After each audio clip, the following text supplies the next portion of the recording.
Bueno, tenemos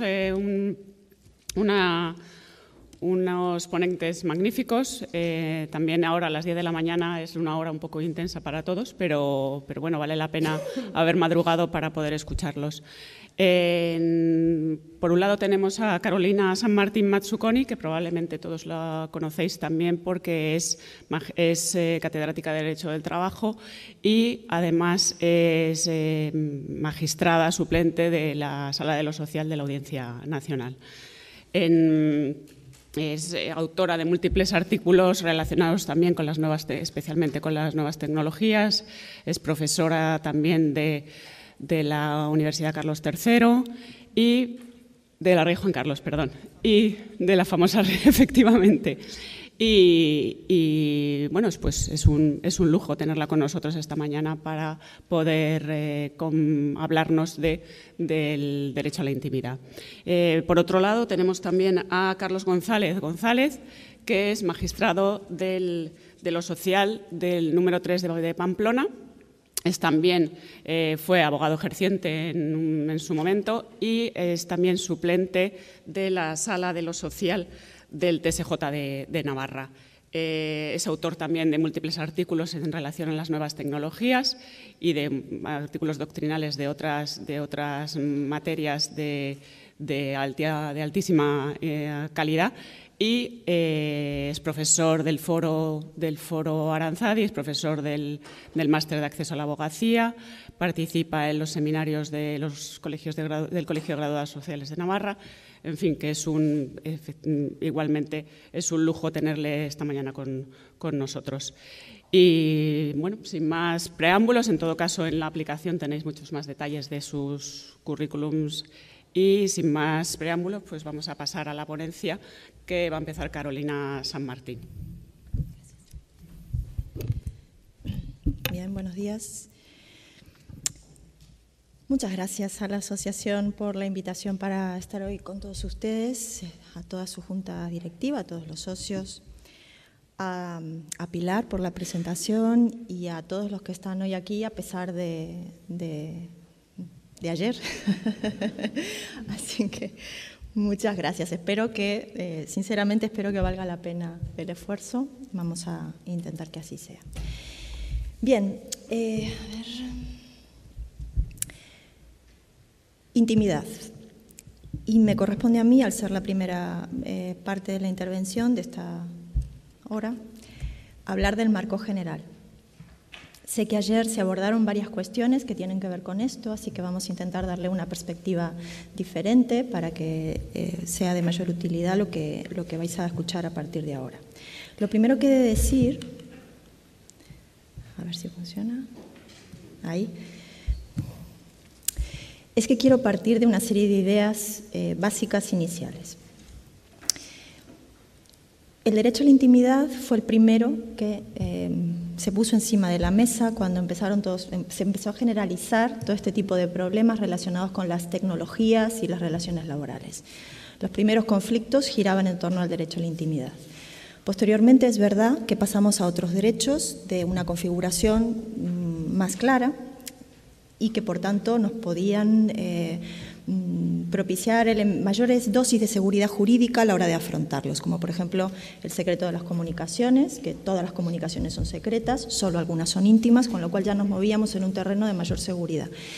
Y todavía más seguridad cuando damos el salto y pasamos a la protección de datos, donde ya tenemos una ley orgánica que lo regula con sus imprecisiones, pero tenemos muchos más requisitos para jugar con ellos. Sin embargo, el derecho a la intimidad nunca ha abandonado el escenario. Siempre ha estado presente. Si ustedes repasan todas las sentencias, las de tribunales mayores que se han dictado sobre esta materia, los grandes hitos jurisprudenciales desde 2000 para acá, verán que la intimidad no ha dejado nunca de estar. Ni siquiera ha desaparecido de esas sentencias famosas del Tribunal Supremo del año 2007 en adelante, cuando empezaron a decir que se podía neutralizar la expectativa de intimidad y por tanto ya no había, neutralizar la expectativa de intimidad y secreto de las comunicaciones y por tanto ya no había ningún derecho de posible vulneración. Sin embargo, había detrás también todo un razonamiento, toda una argumentación sobre el alcance del derecho a la intimidad. Ni siquiera cuando dimos ese salto a la protección de datos desapareció detrás la intimidad. Se alegaba conjuntamente vulneración de la protección, del derecho a la protección de datos más vulneración de la intimidad, y casi en todas las sentencias que veremos a continuación el tribunal recoge ese testigo y además de hablar de protección de datos habla de intimidad. Con lo cual es el centro del debate, sigue siéndolo. Y creo que es un error perderlo de vista. Creo que es un error centrarse en la protección de datos, que obviamente hay que prestarle muchísima más atención que antes, pero la intimidad sigue estando. Y además sigue estando con las mismas claves de análisis que hace 20 años. En eso no hemos cambiado, lo pretendo explicar a continuación. La segunda idea importante es que, es obvia, no tenemos un marco legal que nos ayude. Y no parece que lo vayamos a tener. En el futuro tampoco, con el proyecto de ley orgánica de protección de datos, dará más elementos, luego Carlos abordará de modo más detenido el proyecto, pero hay elementos, pero desde luego no los mínimos ni siquiera como para que podamos caminar con un poquito más de seguridad. Con lo cual tenemos el mismo problema que siempre, quizá con otras características, pero el problema sigue estando y hay que dar solución, como siempre, a través de la jurisprudencia. Sería ideal que la negociación colectiva se atreviera de verdad a entrar en esta materia, pero parece que eso tampoco está sucediendo con carácter general.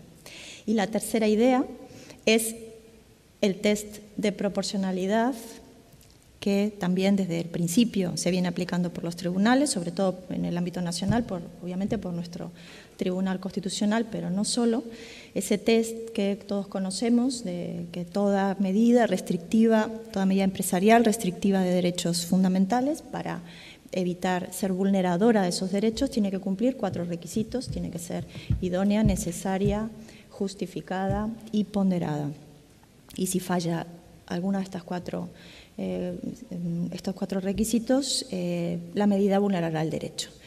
Esa doctrina clásica está desde el principio, fue nuestro punto de partida.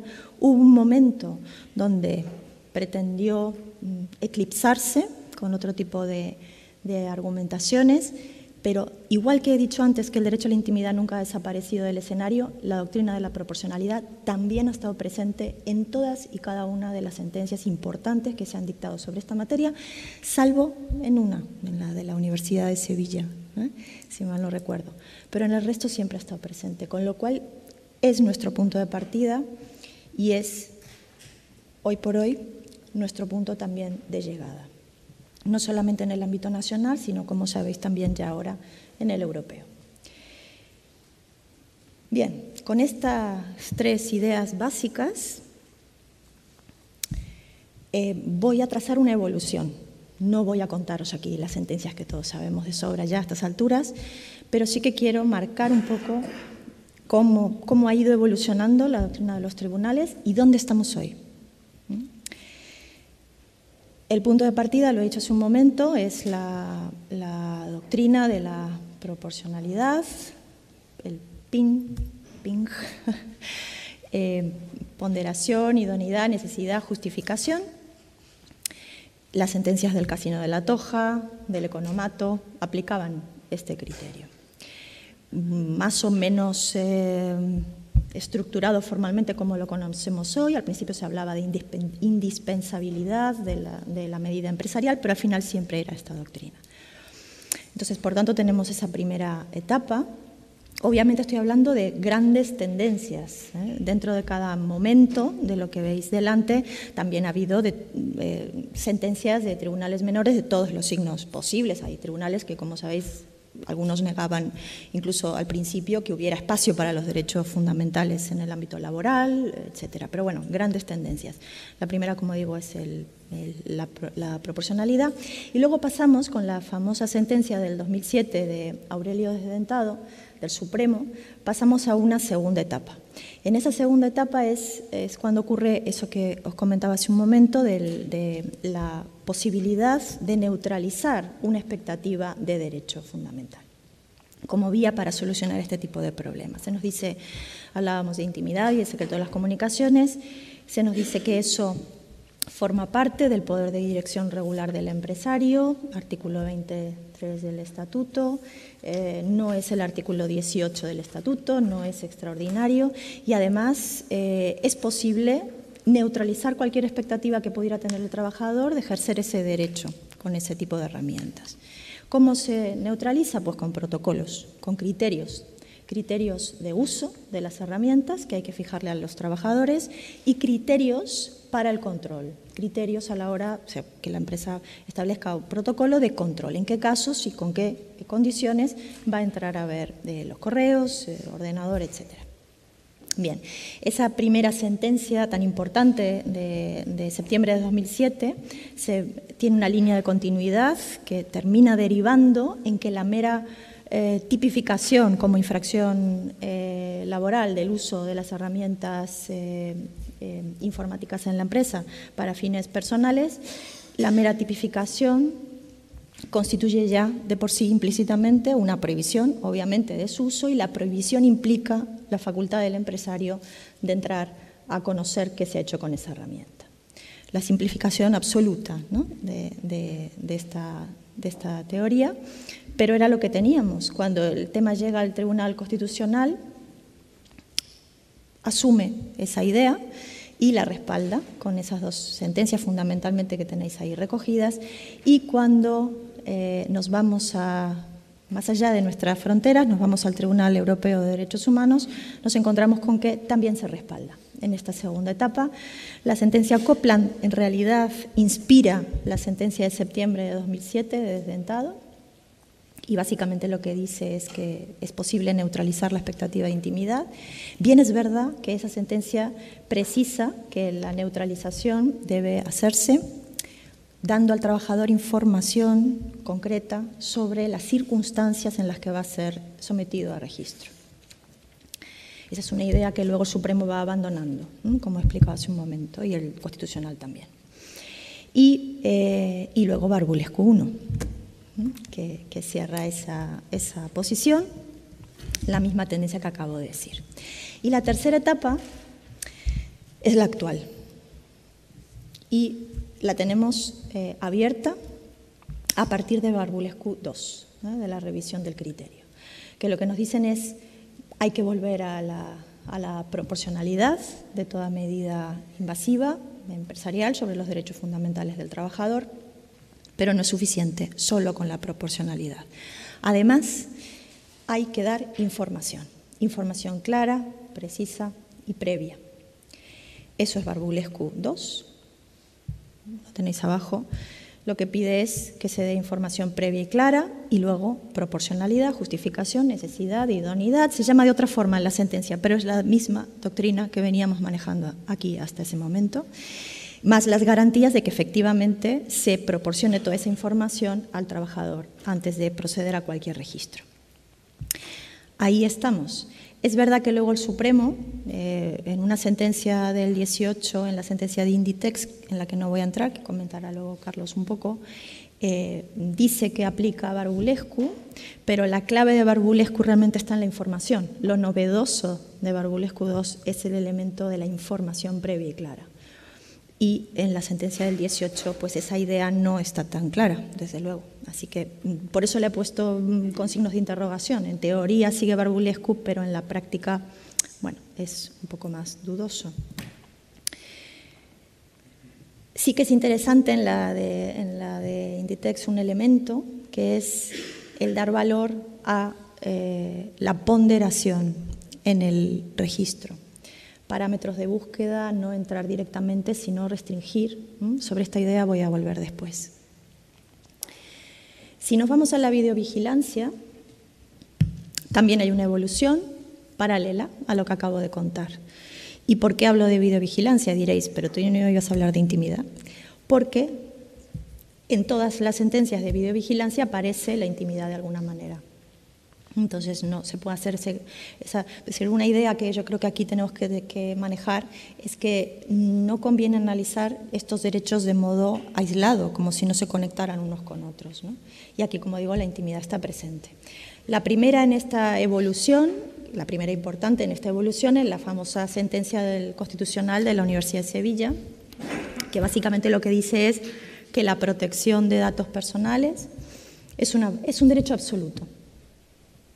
Es decir, niega que sea posible modular este derecho fundamental en función de los poderes empresariales.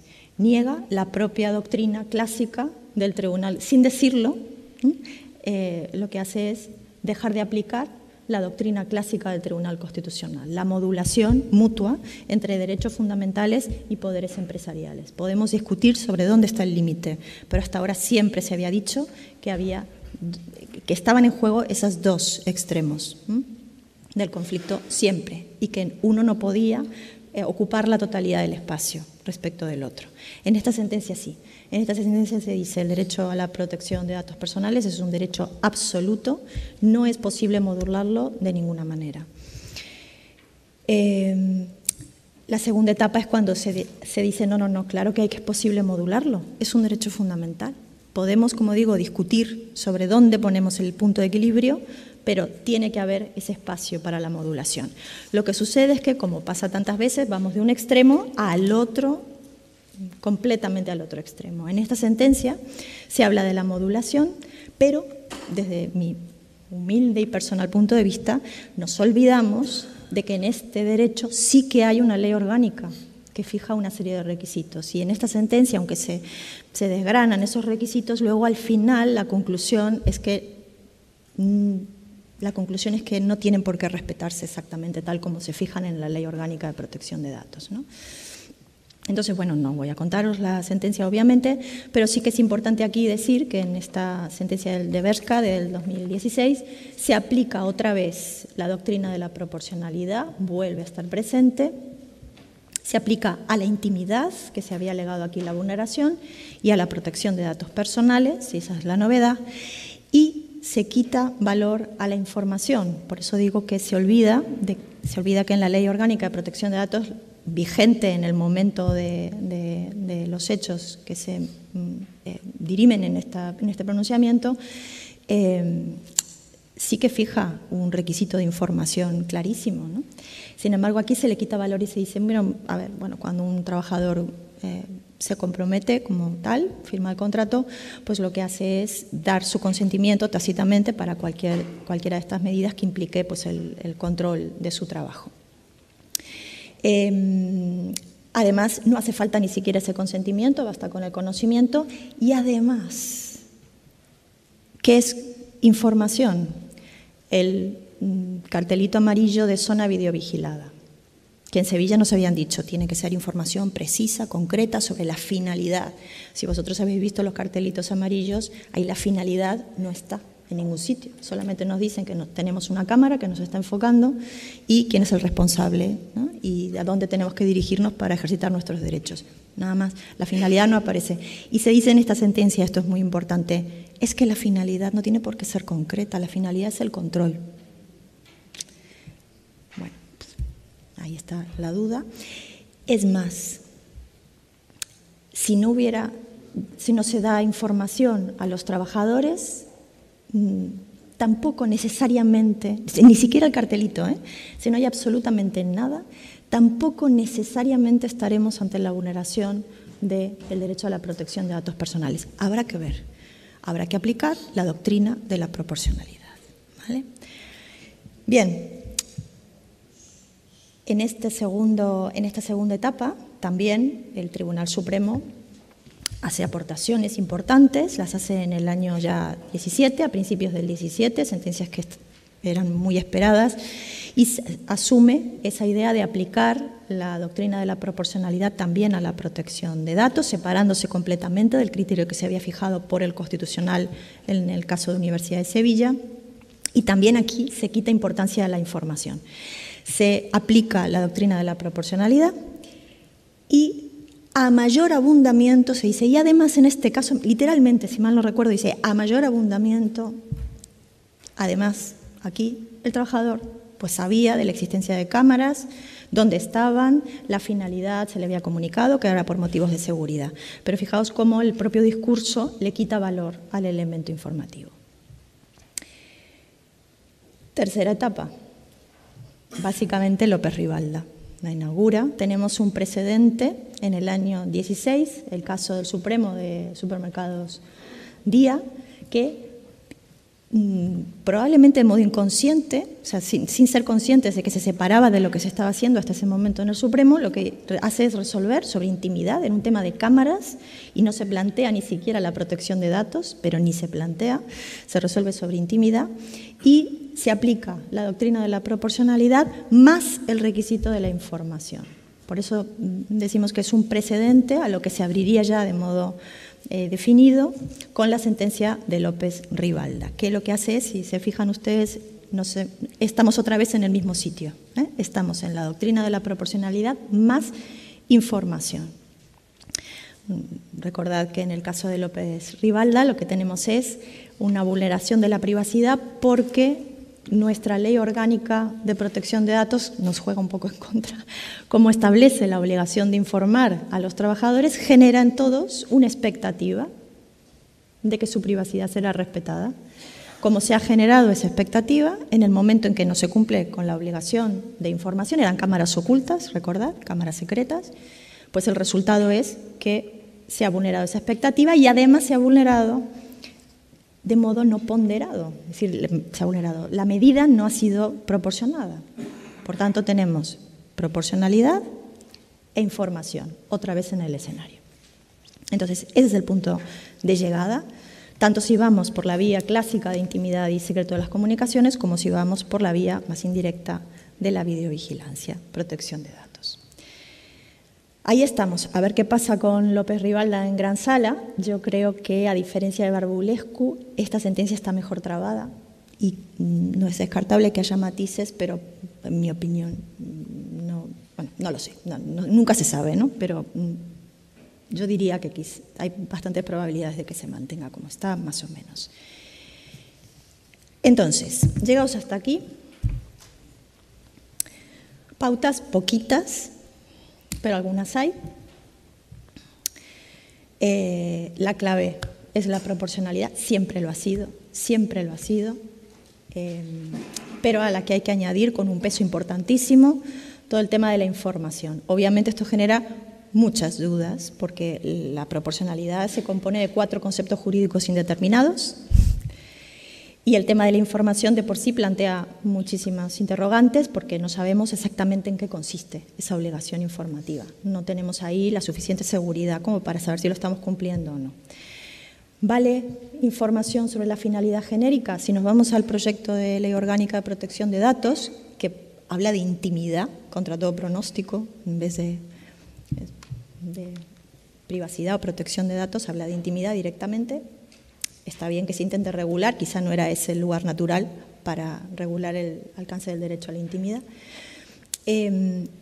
Como digo, en ese proyecto, si sigue adelante tal como está previsto, parece, no está del todo claro, pero parece, da a entender que bastaría una información genérica, porque ahí nos dice que se podrá vigilar a los trabajadores, controlar el uso de los dispositivos electrónicos por 2 motivos posibles, o sea, con 2 finalidades posibles. Una, el control del trabajo, el control de las funciones del trabajo del empleado. Otra, la salvaguarda de la propia seguridad del dispositivo. Si esas son las finalidades, y luego cuando se desgrana en qué consiste la obligación informativa, no aparece, de aquello que hay que informar a los trabajadores, no aparece la finalidad de la captación de la imagen o de la entrada en el dispositivo, con lo cual quizá da idea de que la finalidad genérica, aquello del cartelito amarillo, ¿cuál es la finalidad? Que te grabo porque te controlo, ¿no? Pues parece que sí. Mi pregunta es si eso respeta, es una pregunta que lanzo, si se fijan ustedes, hay más preguntas que otra cosa, es lo divertido de este tema. La pregunta que lanzo es si eso de verdad es compatible con el Reglamento Europeo de Protección de Datos. El Reglamento Europeo de Protección de Datos habla de la necesidad de informar a los a los trabajadores, bueno, a los ciudadanos en general, de la finalidad del tratamiento. Tampoco da más pistas. Entonces aquí quizá haya que esperar a ver qué nos dice en su momento si se plantea el tema ante el Tribunal de Justicia de la Unión Europea. También me surgen dudas sobre, también al hilo de la lectura del proyecto, si la intensidad de la información debe ser distinta según que se capte o no un acto ilícito. Porque si han tenido ustedes ocasión de leer el proyecto, dice que cuando se haya captado en pasado, cuando se hubiera captado un acto ilícito con las cámaras, entonces bastará a estos efectos el cartelito amarillo. Entonces, según lo que captemos, cumplimos o no cumplimos la obligación informativa de forma diferente. ¿Valen cámaras ocultas, secretas? ¿Hay una diferencia entre una cámara oculta y una cámara secreta? Yo personalmente creo que López Rivalda lo que prohíbe son las cámaras secretas, no las cámaras ocultas. Es verdad que todos hablamos de cámaras ocultas con López Rivalda, y yo de hecho lo he titulado Cámaras Ocultas. Pero cuando López Rivalda ve el tema, lo que mira es que eran cámaras cuya existencia se desconocía. No es que sabía que había cámaras, pero no sabía dónde estaban. No, no, no. Es que no se conocía que había cámaras, estaban escondidas. Cámaras secretas. Ocultas es otra cosa. ¿Por qué planteo esto? Porque podría una empresa colocar cámaras avisando, diciendo que hay cámaras, diciendo para qué están las cámaras, pero no decir dónde están. Nada en López Rivalda hace referencia a la necesidad de especificar la ubicación, y eso es muy importante. Y la pregunta clásica también sobre esto es, todo esto, no solamente López Rivalda, Barbulescu sobre todo, ¿aplica a detectives? ¿Estamos dejando sin trabajo a todos los detectives de este país desde que está Barbulescu encima de la mesa? Claro, porque si hay que informar, mira, pues te voy a poner un detective. Yo creo que no, pero es verdad que ninguna sentencia lo dice claramente. Y de hecho, sentencias de tribunales menores sí que lo están aplicando. Sí que lo están aplicando. En Madrid se está aplicando mucho. La segunda pauta es de la importancia de los protocolos. Ya lo dijo Desdentado en el 2007. No mucha gente le hizo caso, pero tenía mucha razón. Hay que fijar protocolos. Y en el proyecto de ley orgánica, ya directamente se constituye como una obligación por parte de las empresas. Hay que establecer los criterios de uso y control. Claro, no vale cualquier protocolo. Habrá que ponerlo en relación con la primera pauta. Tendrá que ser un protocolo que incorpore, cosa que no es sencilla necesariamente, esa doctrina de la proporcionalidad más la información. ¿Vale un protocolo unilateral? Hasta ahora valía. Y hasta ahora vale, creo yo. Lo que sucede es que si finalmente prospera el proyecto de ley orgánica de protección de datos, quizá puedan dejar de valer, porque dice que esos criterios de uso deben fijarse, deben colaborar los representantes de los trabajadores en la elaboración de esos criterios. Bueno, a todos aquí nos encanta desgranar la norma, ¿no? No dice que deban acordarse. Entonces ahí tenemos otro lugar para vernos las caras en los tribunales. ¿Y vale una prohibición absoluta? Yo puedo en una empresa fijar un protocolo donde diga no se pueden utilizar las herramientas de trabajo para fines personales. López Rivalda dijo que no valía. López Rivalda dijo que tenía que haber un espacio. El proyecto de ley orgánica dice, no lo dice, pero da a entender que sí que vale, porque lo que establece es que en el caso de que se admitiera el uso personal de las herramientas de trabajo, tendrá que precisarse exactamente para qué usos en concreto se admite, con lo cual me está diciendo que no necesariamente se ha de admitir un uso no laboral. Y por último, en realidad, volviendo a la idea fuerza, como se dice ahora, de lo que yo estoy intentando aquí exponer, el acceso ponderado. Hay que tener siempre en la cabeza que los derechos fundamentales, cuando se contraponen con el poder de dirección, no estamos hablando de una contraposición en igualdad de condiciones.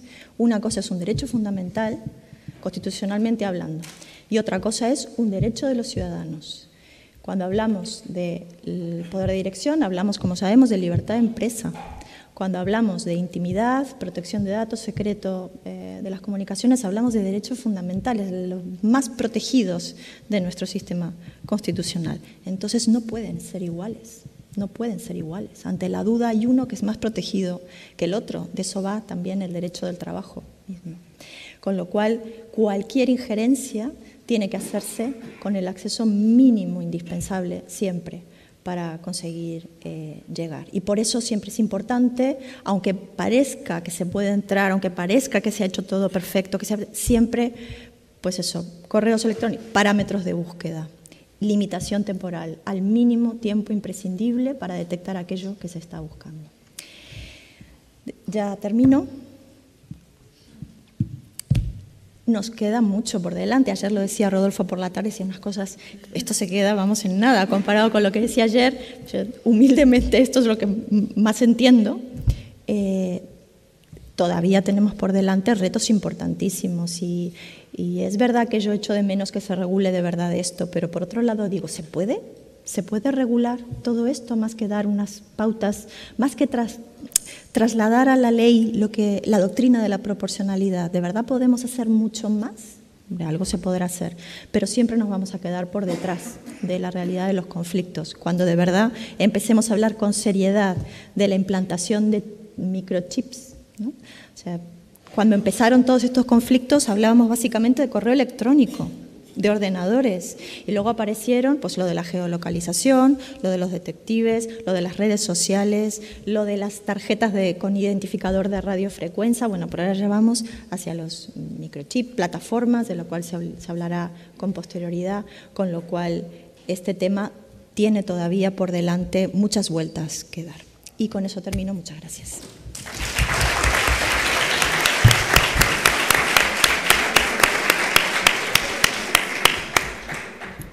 Bueno, muchas gracias, Carolina. Ha sido muy clarificadora la situación actual del derecho a la intimidad y voy a pasarle la palabra a Carlos González para que continúe con su ponencia.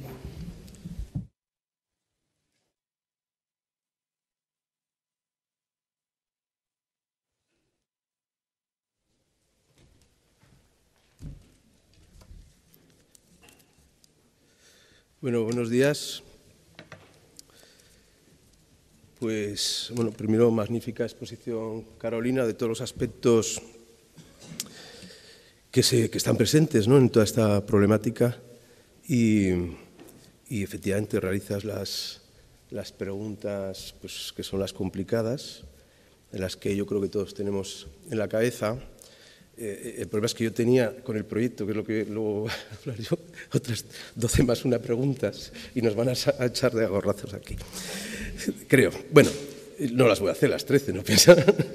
Bien, no, lo primero que quería es agradecer a la asociación, en la persona de su presidenta y del resto de vocales o miembros de la Junta, la amable invitación para participar en este congreso, el 19º, de ASNALA, que se ha convertido en el propio Congreso y la propia institución en un referente en el derecho al trabajo.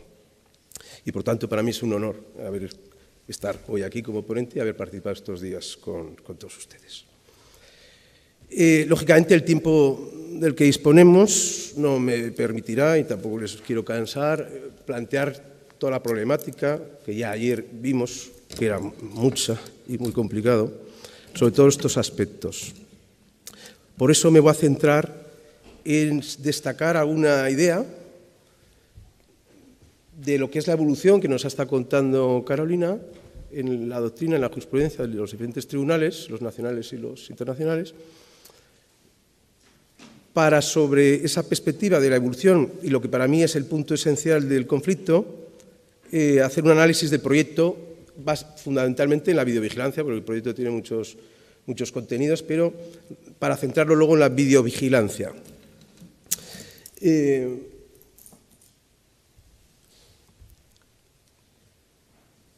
Vamos a comenzar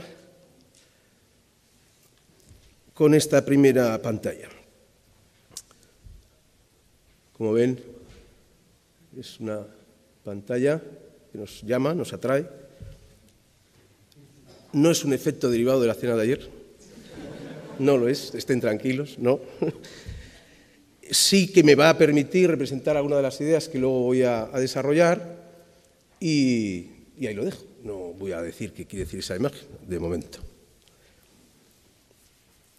Pero en esa evolución que ha estado comentando Carolina, yo creo que una gran parte de los problemas que ha habido en el diferente entendimiento de los derechos en conflicto cuando se confronta con las facultades de control de la empresa, de la actividad de los trabajadores, no es, uno de los grandes problemas no es otra cosa que la traslación que ha hecho el Tribunal Constitucional de la doctrina del Tribunal Europeo. Una traslación que, desde mi punto de vista, ha sido o tiene un carácter restrictivo sobre uno de los aspectos mencionados, que es el deber informativo. Se ha quedado en las normas de prohibición de uso y ha relegado el deber informativo de la asistencia al control, por lo menos la asistencia al control, y en su caso de los medios.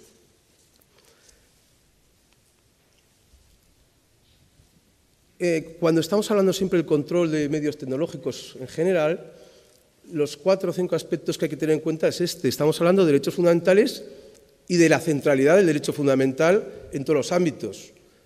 El ciudadano, ya expresión clásica, el trabajador no deja sus derechos en la oficina, en la puerta de la oficina o de la fábrica, sino que sigue teniendo esos derechos como ciudadano. A su vez, sí que hay que reconocer una legitimidad de la empresa para adoptar medidas de control, porque esos derechos sí que se modulan en el ámbito de la organización. Pero cuando nace esta doctrina, tanto en Europa como por nuestros tribunales, el Tribunal Constitucional, lo que no podemos perder de vista es la centralidad del derecho fundamental. Claro que caben medidas de control, hay legitimidad del empresario para adoptar esas medidas, artículo 33, libertad de empresa, pero solo en la medida estrictamente necesaria para la propia organización empresarial. O sea que esa es la perspectiva que no debemos perder.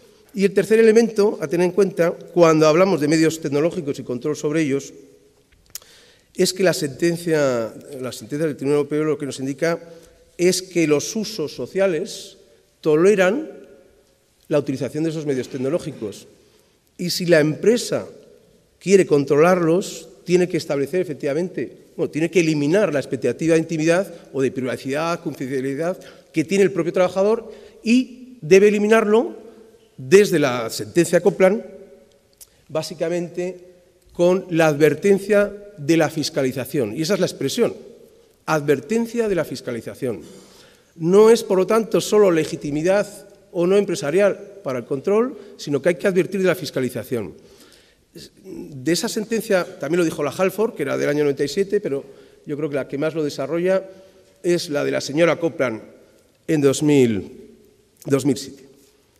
La verdad que gran parte de los casos, esto simplemente es una anotación, de los casos que dan lugar a todas estas doctrinas, son casos muy menores,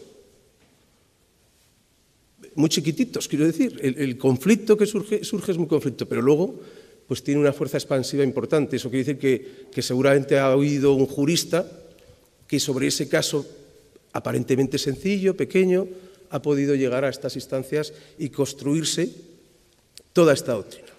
Entonces, lo que nos dijo Copland, insisto, y es lo que me interesa destacar, es que tiene que haber eliminar la expectativa de intimidad, de privacidad en el ámbito del Consejo de Europa, del Convenio de Roma, que es el derecho que regula el artículo 8, el derecho a la privacidad, y hay que advertir de la fiscalización.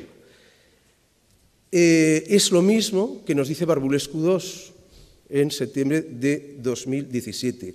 O sea que de Copland a Barbulescu II, desde este punto de vista del aspecto del deber informativo no hay cambios.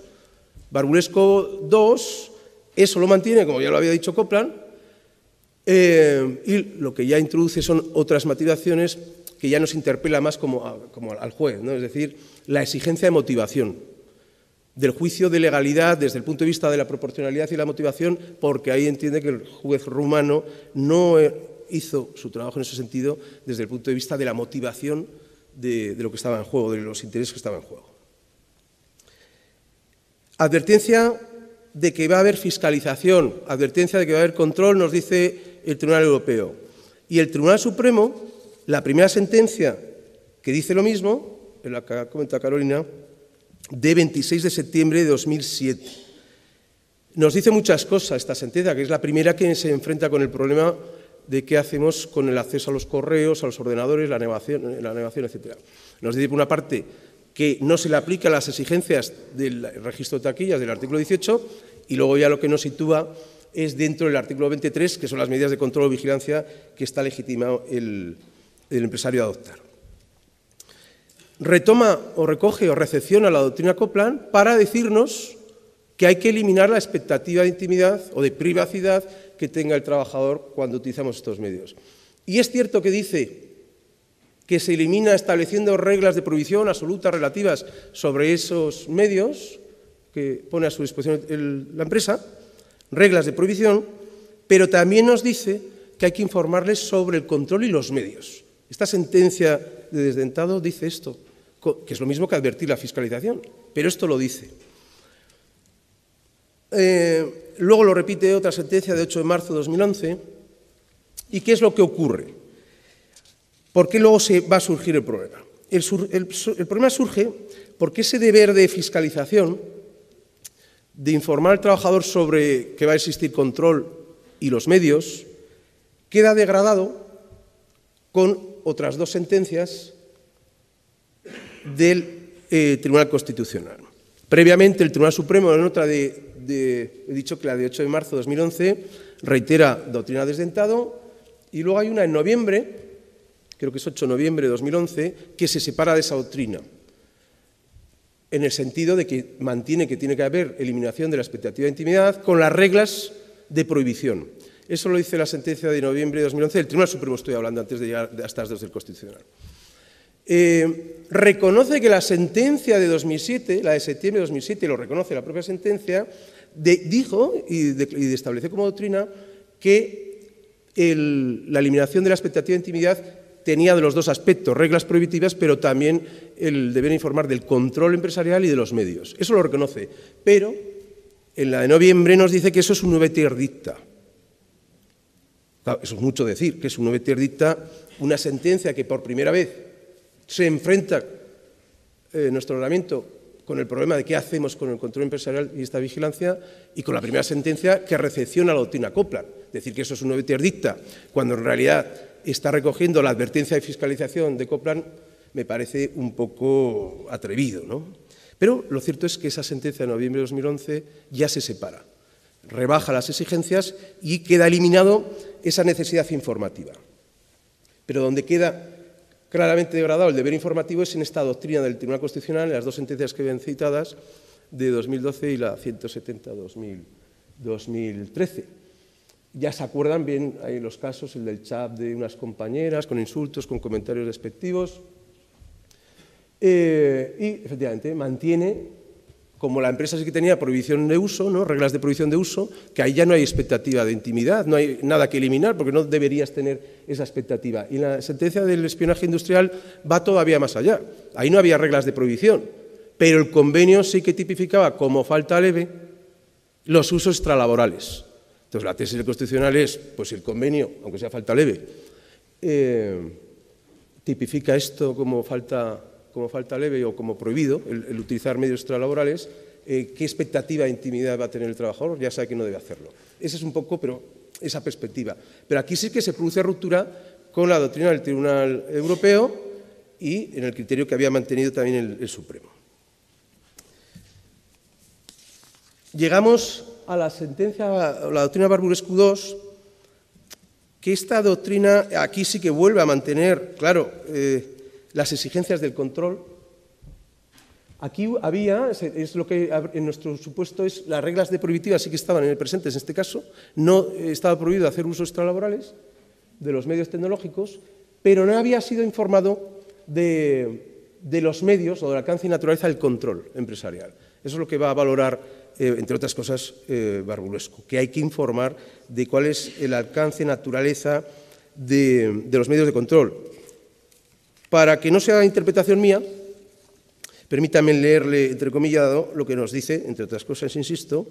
Por consiguiente, el juez no determinó si el trabajador había sido previamente notificado de la posibilidad de que el empresario pudiera establecer medidas de vigilancia Medidas de control, medidas de vigilancia, eliminar la expectativa advirtiendo de la fiscalización, Copland, pues aquí no ha sido informado de que hay medidas de vigilancia y del alcance y naturaleza de esas medidas.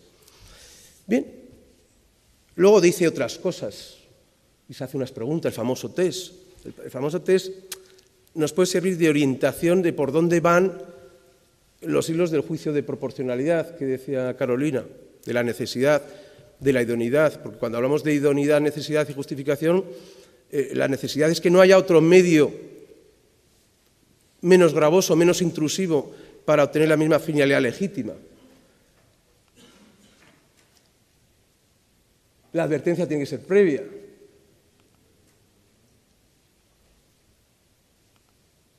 Bueno, esta sentencia también, aunque está hablando de la vida privada y de los accesos a las conversaciones del Yahoo Messenger, del señor Barbulescu, también lo relaciona el derecho a la privacidad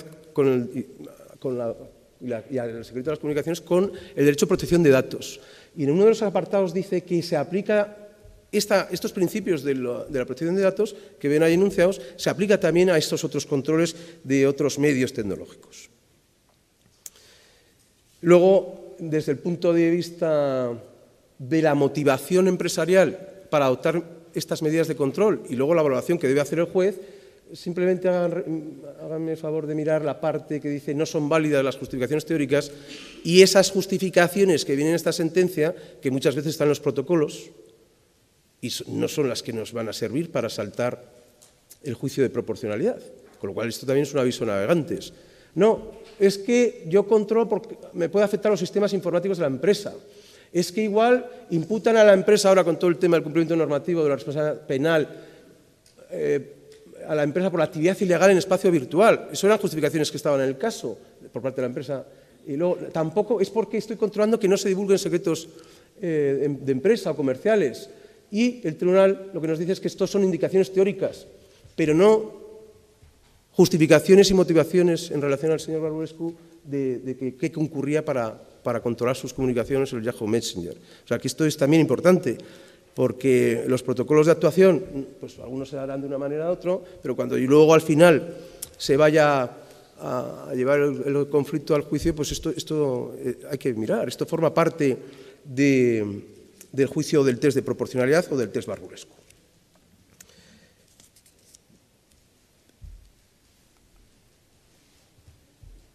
Aquí la brecha con la doctrina del Tribunal Constitucional es en este apartado.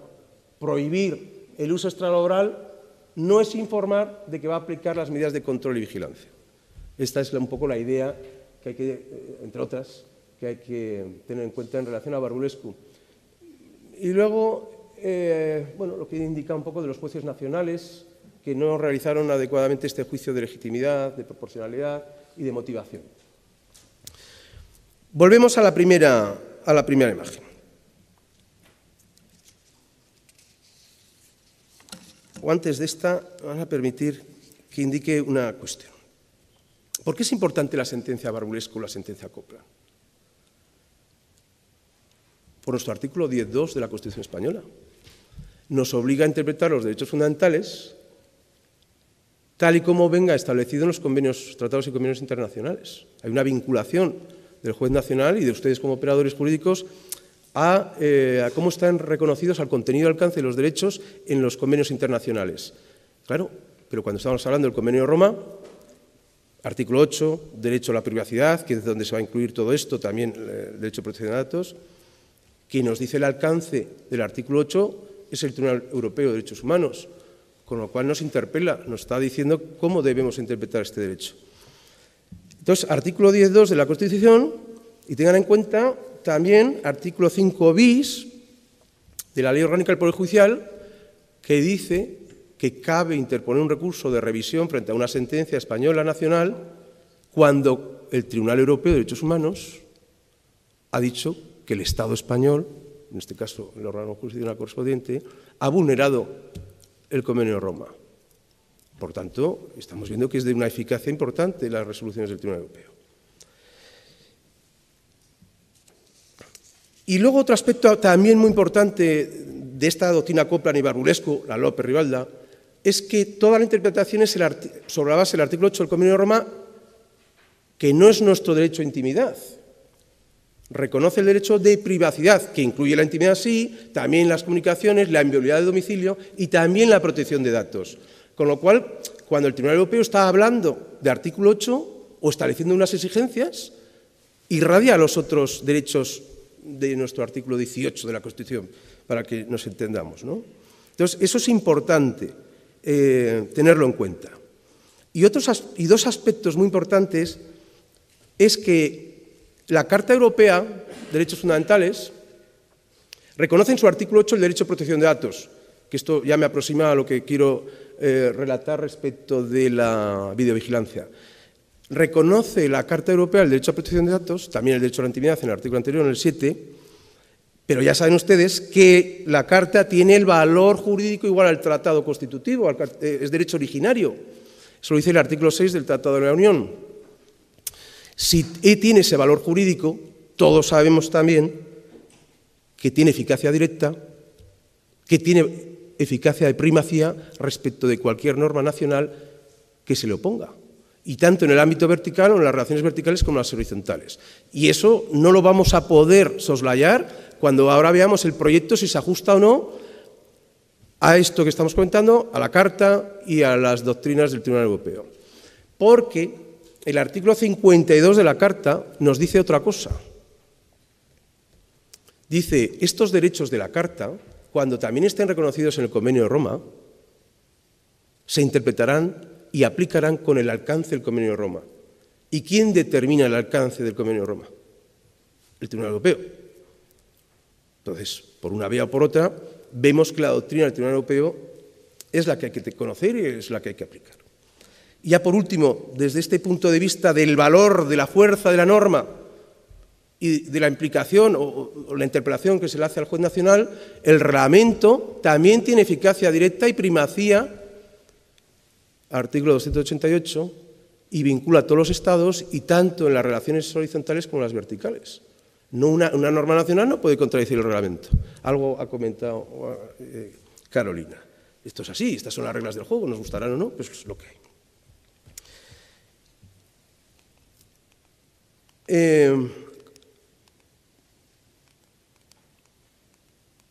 Bien, volvemos a la imagen del principio. Ahora sí que voy a desvelar un poco esto. Estamos en sábado y entonces me he permitido esa licencia, ¿no?, de traer esta imagen. Esto hace referencia al derecho a protección de datos. Carolina ha hablado antes de la centralidad del derecho a intimidad. Es posible que el derecho a intimidad tenga que tener esa centralidad, pero lo que ha ocurrido es que el derecho a protección de datos, que nació muy tímidamente, se ha expandido. Se ha expandido de tal manera que todo lo absorbe, es un agujero negro que todo lo absorbe. Al resto de los derechos clásicos de la personalidad lo absorbe. Se ha podido decir, no sé si con cierta exageración o no, que el derecho a la protección de datos ha eliminado al derecho a la intimidad. Bueno, sea o no una exageración, lo cierto es que sí nos sirve para ejemplificar que ahora prácticamente todo es protección de datos, que va unido además a un concepto amplio de dato personal y a un concepto amplísimo de tratamiento. Tratamiento es todo. Para el reglamento europeo, tratamiento es todo. Dato personal también es muy amplio, porque simplemente es información sobre una persona identificada o identificable. Pero es que tratamiento dice que es una operación, conjunto de operaciones, automatizado o no, relativa a esa información de la persona identificada o identificable. Pero llega tanto el reglamento que al definir en el artículo 4 lo que es tratamiento, nos dice que comprende, permítame que lea, obtener información, recogerla, conservarla, registrarla, utilizarla, por supuesto comunicar o ceder, pero obtener, recoger, utilizarla, conservarla, esto es lo mismo que se hace cuando se controla la actividad del trabajador, no con videovigilancia, no cuando está solo implicado la videovigilancia, sino en cualquier medio de control tecnológico, los correos electrónicos, la navegación, los rastros de navegación, los archivos temporales, el propio contenido del ordenador tiene información de una persona identificada. Es dato personal, es dato personal. Entonces, aunque nos vamos a referir a la videovigilancia, lo que quiero mantener con esto es que estas doctrinas del Tribunal Europeo, sobre la base del artículo 8, que no identifica el derecho a protección de datos, sino que el Tribunal lo introduce dentro del derecho a la privacidad, irradia esa doctrina cuando estemos tratando de hablar de los otros derechos, de los otros medios de control empresarial.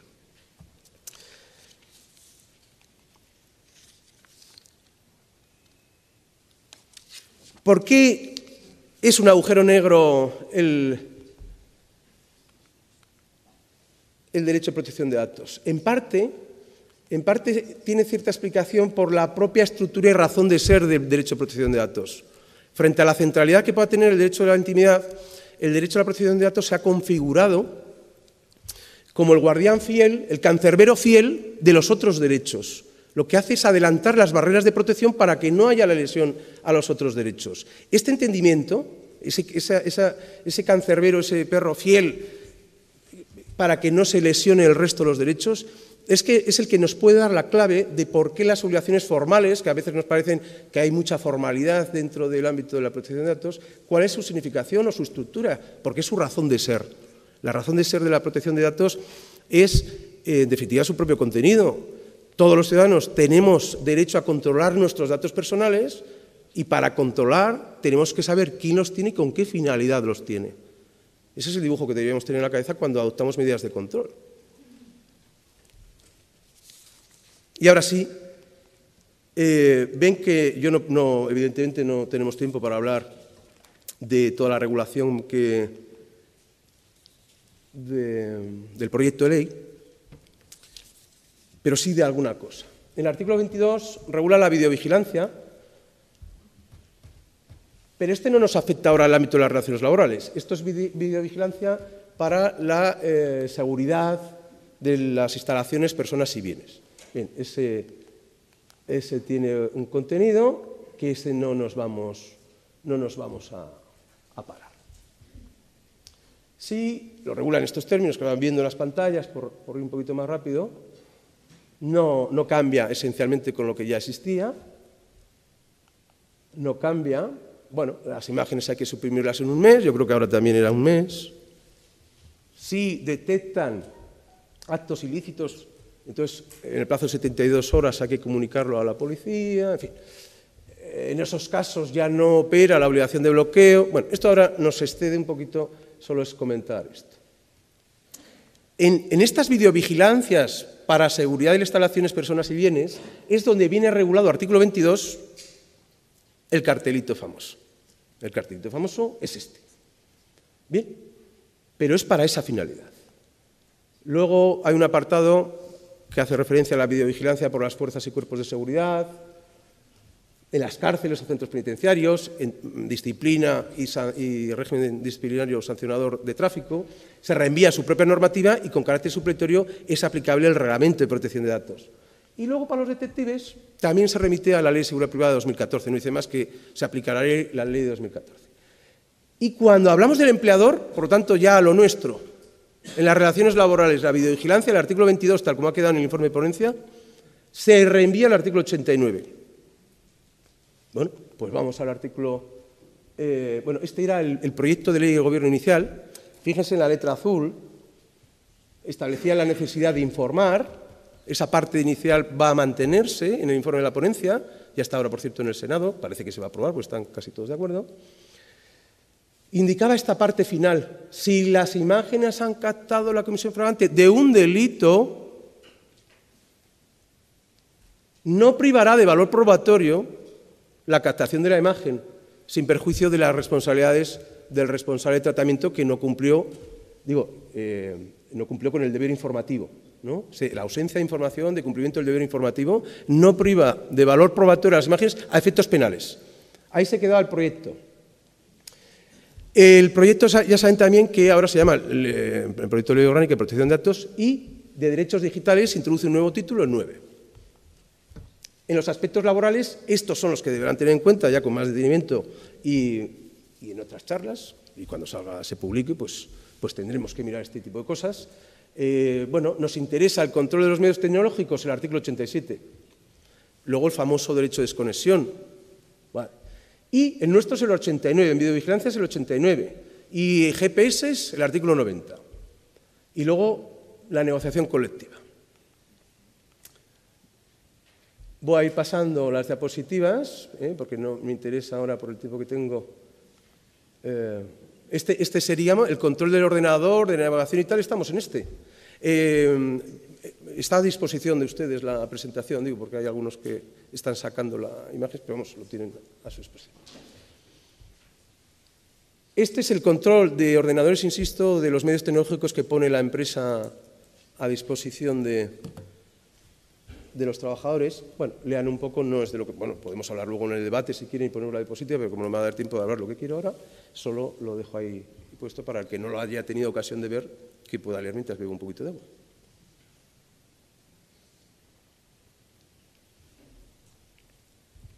Hombre, llamo la atención a que, primero, reconoce el derecho a intimidad en todo lo que son los medios tecnológicos del trabajador, se puede acceder a su contenido para controlar el cumplimiento, artículo 23, afecta también a los funcionarios públicos, la regulación, para garantizar la propia integridad de los sistemas tecnológicos. Y dice, hombre, los criterios de utilización, pero en todo caso hay que respetar estándares mínimos de protección de acuerdo con los usos sociales. Esto no es una copla, ¿eh? De acuerdo con los usos sociales.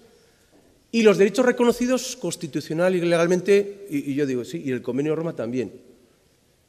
Luego, participar en la elaboración de los criterios, participar es acordar, pues un poco lo que ha comentado Carolina, ¿no? Y luego, en el caso de que se admitan los usos o fines privados, ¿cómo se va a regular? Bueno, ese es un poco, y tienen que ser informados de todas formas los trabajadores. La desconexión digital también lo verán luego ya con más detenimiento. Y aquí tenemos cómo ha quedado el tema de la videovigilancia.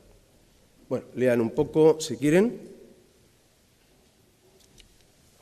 Lo que nos dice es que, claro, para las funciones de cumplimiento de las obligaciones del trabajador cabe hacer el tratamiento, estamos en el ámbito del tratamiento.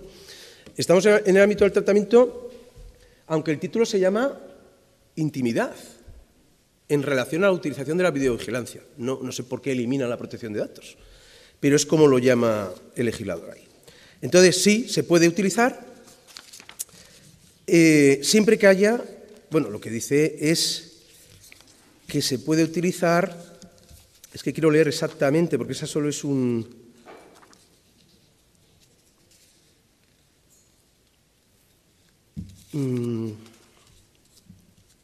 resumen, pero quiero ser fiel al texto si lo encuentro.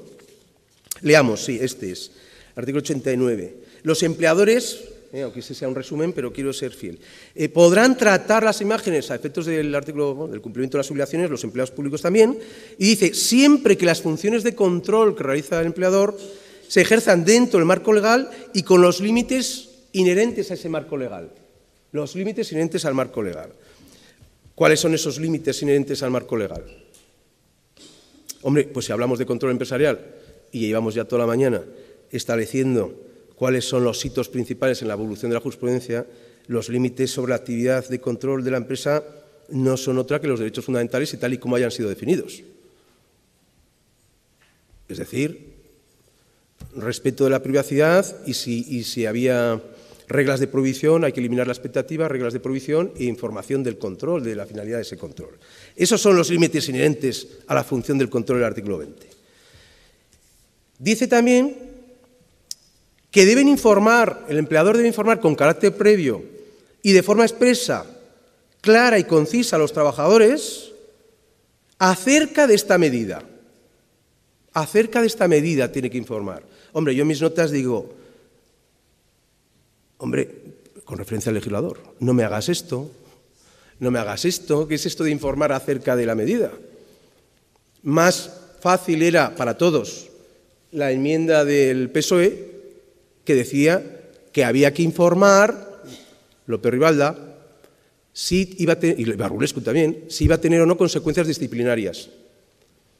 Esa enmienda no se ha aprobado, se ha quedado acerca de la medida. ¿Qué es informar acerca de la medida? Como yo entiendo que es aplicable directamente la doctrina del Tribunal Europeo, yo ya tengo la respuesta, pero me gustaría que por fin hay una ley que regule toda esta materia, que hubiésemos sido un poquito más claros, creo yo, porque claro, estamos ante juristas y esto es como poner un caramelo en el patio del colegio. Ya la hemos armado, para mí la hemos armado. Bueno, el caso es que dice que sí, acerca esta medida con carácter previo, conciso, claro, no sé qué. Y ya la broma, quiero decir, el problema que yo más veo es en la captación del acto ilícito. Y leo, en el supuesto de que se haya captado la comisión flagrante de un acto ilícito por parte de los trabajadores o empleados públicos, se haya captado la comisión flagrante de un acto ilícito, se entenderá cumplido el deber informativo cuando existiese al menos el dispositivo del artículo 22, que es el de cartelito de videovigilancia, ¿no? de la Instrucción 1/2006 de la Agencia de Protección. Cuando a los efectos de los actos ilícitos se entiende cumplido el deber cuando existiera el dispositivo, pone el artículo 24, por cierto es un error mío, es el artículo 22. Bueno, aquí ya me he atrevido a decir que esto es la broma. Esto es la broma. Decirme esto, aparte que es un contrasentido, no se entiende. ¿Para qué sirve el deber informativo del alcance de la medida, de la finalidad de la medida, según López Ribalda? ¿Para qué informo, que es la primera parte de los recuadros, si sé que cuando comete el trabajador un acto ilícito con el cartel me sirve? No añade nada a la primera parte, es una contradicción. Bueno, salvo que entendamos que acto ilícito no es el incumplimiento laboral. ¿Pero por qué vamos a entender eso? No lo sé. En el proyecto del Gobierno decía captación del delito. Lo han cambiado a acto ilícito. Acto ilícito ya sabemos que es un delito. Acto ilícito es una infracción administrativa. Pero la ilicitud no es otra cosa que el no actuar conforme a derecho. Conforme a derecho es incumplir un contrato, una obligación de contrato. Por lo tanto, si el trabajador incumple el contrato, realiza un acto ilícito, me es suficiente tener el cartel anunciador de zona videovigilada, el deber informativo asalta por los aires en el sentido de la doctrina López-Barbulescu.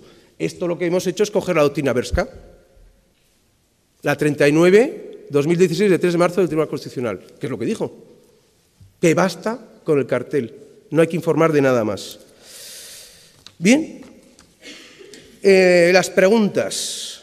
¿Esto se ajusta o no a la doctrina del Tribunal Europeo? Al artículo 8 de la Carta Europea, al propio Reglamento de Protección de Datos. Bueno, esto es solo un avance, una primera idea, pero yo creo que no.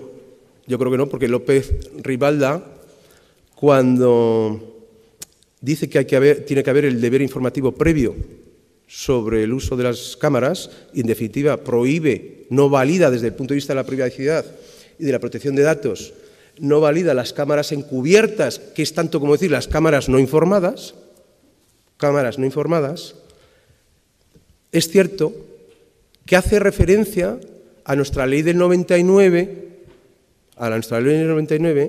que el deber informativo tenía el contenido que tiene, y ahora estaríamos en este otro ámbito. Entonces podríamos pensar que en la medida en que el legislador nacional ya no regula ese deber informativo como estaba en la ley del 99, sino que dice que cuando el acto es ilícito no hay que informar más que del cartel, en esa medida pasará a los filtros del Tribunal Europeo. Yo creo que no, porque el Tribunal Europeo sí que tiene en cuenta las normas también de la Unión Europea, lógico, por otra parte. Y va a ver que aunque desaparezca la regulación del deber informativo de la legislación nuestra del 99 con esta, que estamos viendo el proyecto, lo que va a ver es que en España, en nuestro ordenamiento jurídico, seguirá siendo aplicable el reglamento, que cuando hemos dicho que tiene eficacia directa y eficacia de primacía frente a la norma nacional, estamos hablando de lo que estamos hablando. Que el juez nacional está obligado no a derogar, pero sí a aplicar la norma nacional que no se ajusta al reglamento y a la Carta Europea de Derechos Humanos. Y no se ajusta porque los artículos 12, 13 y 14 no excepcionan el deber informativo ni en videovigilancia ni en las relaciones laborales. No lo excepciona. Pudiéramos pensar, ya saben que el reglamento hace una llamada a los ordenamientos nacionales, ley y convenio colectivo en el artículo 88. Pero no es para esto. Si bien en el artículo 88 lo que dice, lo voy a leer, es que efectivamente los Estados miembros, su legislación y el convenio colectivo, podrán establecer garantías específicas en varios ámbitos de la relación laboral y también en los métodos de supervisión del trabajo. Pero estamos hablando de añadir garantías específicas, no de rebajar, no de degradar las garantías del deber informativo que vienen en los artículos 12, 13 y 14 del reglamento y que son de directa aplicación. Aparte, en el ámbito de la legislación europea, de la Unión Europea, no les gusta que los Estados regulen lo que está regulado en la legislación de este nivel. ¿Qué ocurre con el reglamento? Hay 56 llamadas, según el informe del Consejo de Estado, a las legislaciones nacionales, pero para aclarar, complementar, además lo dice así también las considerandos del reglamento, en la medida de que eso facilite en cada Estado que los ciudadanos entiendan esa norma, que sea más clara la norma para ellos. Pero es para aclarar, para complementar, no para rebajar los requisitos del reglamento. Y el deber informativo, artículos 12 y siguientes, no está rebajado ni excluido del ámbito de las relaciones laborales. Por lo que yo llego a la conclusión que si llega a ver a la luz este proyecto, el juez nacional, primero la prueba será nula, porque no se ajusta a todo lo que ya hemos dicho, y el juez nacional debería inaplicarlo. Y ahora ya sí, querría solo dos aspectos tratar, que es el de los detectives. Ya no les voy a cansar más, porque es mejor igual el debate y lo comentamos. Yo, el detective, creo que los jueces hasta ahora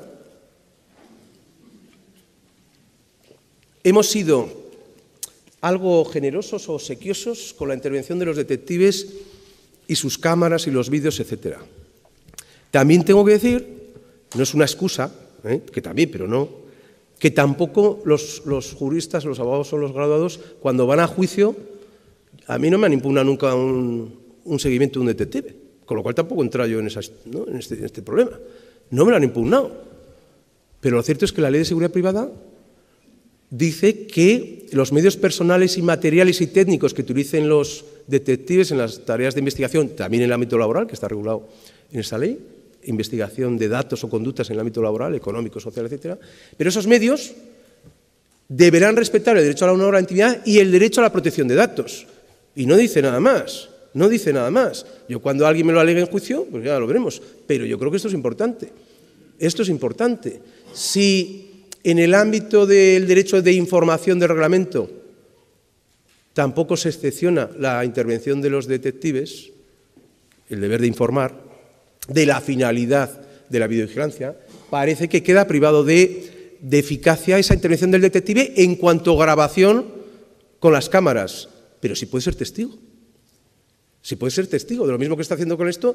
De hecho, la naturaleza de la prueba de un detective es de la prueba testificar. Pero eso sí que podrá venir a juicio y declarar, no, yo no he grabado nada. Pero este ha ido al supermercado y salía con unos sacos enormes y decía que tenía lumbalgia o estaba de baja médica. Eso lo puede declarar, se lo creerá o no se lo creerá el juez, pero eso da igual, como otros tantos testigos que lleven ustedes a los juicios.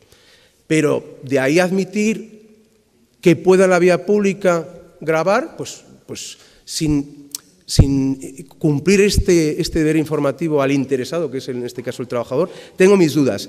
Y lo que creo que no tengo tantas dudas es que no es admisible la intervención del detective en los lugares de trabajo. Esta regulación es dispositivos de vigilancia y grabación en el lugar de trabajo. No puede ser que lo que no puede hacer el empresario en el centro de trabajo lo pueda hacer un detective contratado por la empresa. No tiene sentido, no tiene lógica, no tiene coherencia.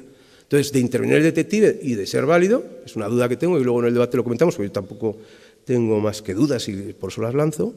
Lo que no puede ser es validar la intervención del detective eliminando el deber informativo dentro del centro de trabajo. Eso no me parece que pueda ser así asumible. Y ya hay un último aspecto que sí que me interesa destacar. No me ha dicho Pilar, me ha dicho que me avisase 7 minutos antes. Yo sigo hablando. Ah, pues vale. Porque yo soy muy pesado. Como empiezo a sacar papeles, no acabo. No, pero si esto va a ser muy... No, por eso digo que le había comentado que en 5 minutos. Bueno, yo quiero comentar dos cosas. Una, la tendencia en el derecho supranacional europeo no es establecer sanciones, despidos, etcétera, por los usos extralaborales ilícitos del trabajador.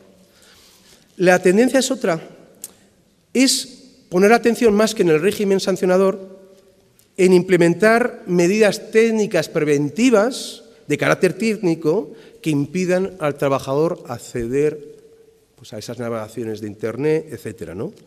Para los fines extralaborales, suprimiendo las páginas web, prohibiendo descarga de archivos. Bueno, en mi puesto de trabajo es lo que tengo. Yo no puedo descargarme en el puesto mío como funcionario, o sea, esto lo tengo prohibido, o descargarme programas. Bueno, pues esto es la perspectiva del derecho internacional. O, por ejemplo, eliminar los accesos de los puertos para las VS y todo eso de los secretos empresariales, etcétera. Y la otra cosa que quería hacer atención es que en realidad gran parte de estos problemas se eliminarían si los convenios, como algunos ya hay, simplemente tipifican como falta grave, muy grave, los usos extralaborales.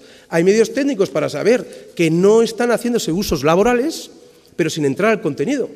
Y tampoco sin entrar la trascendencia o no de lo que ha estado haciendo. Si el convenio ya ha decidido que eso está tipificado como falta, muy grave, y el juez allá no tiene que opinar ahí nada. Son las partes negociadoras los que han tipificado el tema así. Y ahora ya sí, el tema de la prueba nula. La prueba nula y si contamina o no la decisión que haya adoptado en el régimen sancionador, despido del empresario. Bueno, pues ya ayer vimos el debate, con lo cual casi no me atrevo yo a dar mi opinión, pero sí comentar que hay varias doctrinas. La que dice que hay una comunicación absoluta entre nulidad de la prueba y nulidad del despido, por ejemplo, por poner el ejemplo más claro del despido. Otros que dicen que no, que son comportamientos estancos. La nulidad se expulsa del procedimiento y la decisión será procedente o improcedente, depende si se ha acreditado o no. Si solo se fundaba en esa prueba, pues no se habrá acreditado y será despido improcedente. Y la teoría intermedia, que enlaza un poco con la doctrina penal, y la teoría del árbol envenenado, es que será nulo la decisión empresarial fundada en una prueba ilícita por vulnerar el derecho fundamental en relación a esa prueba y todas aquellas pruebas que tengan conexión jurídica con la obtenida. Yo qué sé, si las cámaras, un vigilante de seguridad ha visto la cámara y era para otra cosa distinta, solo para seguridad de las instalaciones y no se ha informado al trabajador de que podía ser sancionado, la declaración testifical de ese vigilante está contaminada, ¿no? La doctrina del fruto del árbol envenenado que la hemos importado de América. Ahí, por cierto, era un tema bueno, no vamos ahora a hablar de esto. Pero si hubiera otras pruebas desconexionadas con la prueba nula, eso determina que pueda haber nulidad de la prueba, y la habrá, pero no quiere decir que los hechos, si los hemos acreditado con otras pruebas válidas, no den lugar o a la procedencia a lo que fuese. Y en su caso, esa nulidad de la prueba podrá solicitar el trabajador en el mismo procedimiento de despido una iniciación de daños y perjuicios. Se anula la prueba y una iniciación de daños y perjuicios que se puede acumular en el procedimiento de despido. Ese sería el otro criterio. Pero lo cierto es que llama la atención que mis compañeros están enzarzados en esta dialéctica de prueba nula, prueba del despido. En realidad, cuando menos hay 4 sentencias del Constitucional que dicen que prueba nula conlleva la nulidad de la decisión empresarial. Es la sentencia 88-85, la 134-94, la 196-2004 y la 29-2003, que es la de la Universidad de Sevilla. Y lo declaran así. Dice, hay que eliminar y reintegrar al trabajador en la integridad de su derecho, que es lo que dice el artículo 55 de la Ley Orgánica del Tribunal Constitucional, que cuando se declara hay vulneración del derecho, hay que declarar la vulneración y adoptar todas las medidas para reintegrar al trabajador en la integridad de sus derechos. Otra pista nos puede dar la Ley de Protección al Honor y a la Intimidad, que también establece como contenido la sentencia que si se ha vulnerado ese derecho a la intimidad, al que antes ha hecho referencia Carolina, el juez deberá dejar sin efecto la intromisión ilícita y también reponer al trabajador en la integridad de sus derechos. Bueno, ese es un poco el planteamiento. Si el Constitucional nos guste o no, lo entendamos o no, lo ha dicho en 4 sentencias, por lo menos desde el punto de vista de los jueces, el artículo 5 de la Ley Orgánica del Poder Judicial nos vincula, por lo menos hasta ahora, o a mí que me gusta sentirme vinculado por la ley. Entonces, creo que, bueno, pues está muy bien desde el punto de vista dialéctico para comentar, o incluso ustedes como juristas, sí, lo entiendo, pero el juez que se aparte de 4 sentencias del Constitucional, cuando encima no razonas por qué te apartas, pues no me parece de recibo. Ayer vimos una ponencia, yo también quise participar con ustedes y estar aquí, sobre revolución digital en los despachos, etcétera. Los Big Data, la automatización masiva de datos, los retos para su profesión. Pero no querría acabar sin un mensaje tranquilizador para ustedes. Yo creo que es sábado y debemos irnos con una sonrisa y con cierto optimismo. Tengo para mí que por mucha elaboración de perfiles, de previsiones de resultados de juicios, de no juicios, etcétera, esto que nos comentó ayer Rodolfo, nuestro amigo Rodolfo, bueno, porque no se me enfaden, pero igual se aplica a las cláusulas abusivas y a los de civil. Pero a los juristas laboralistas, yo creo que tienen otro ADN, tiene un valor añadido que no es sustituible por el Big Data, ni la automatización, ni la utilización masiva de datos, que es la cercanía, la proximidad con el cliente, y eso es insustituible. Y yo creo que sea jurista o profesional de empresa o de trabajadores, o de los dos, ese ADN de laboralista existe, ¿no? Y sabe ponerse en los zapatos de su cliente. La revolución digital nunca va a igualar a Atticus Finch, es uno de mis ídolos, que es el abogado de la película Matar a un ruiseñor. Y yo creo que ustedes aplicarán la misma frase que él comentó, de que nunca conoces realmente a una persona hasta que no has llevado sus zapatos y has caminado con ellos. Bueno, con esto muchas gracias y no os canso más.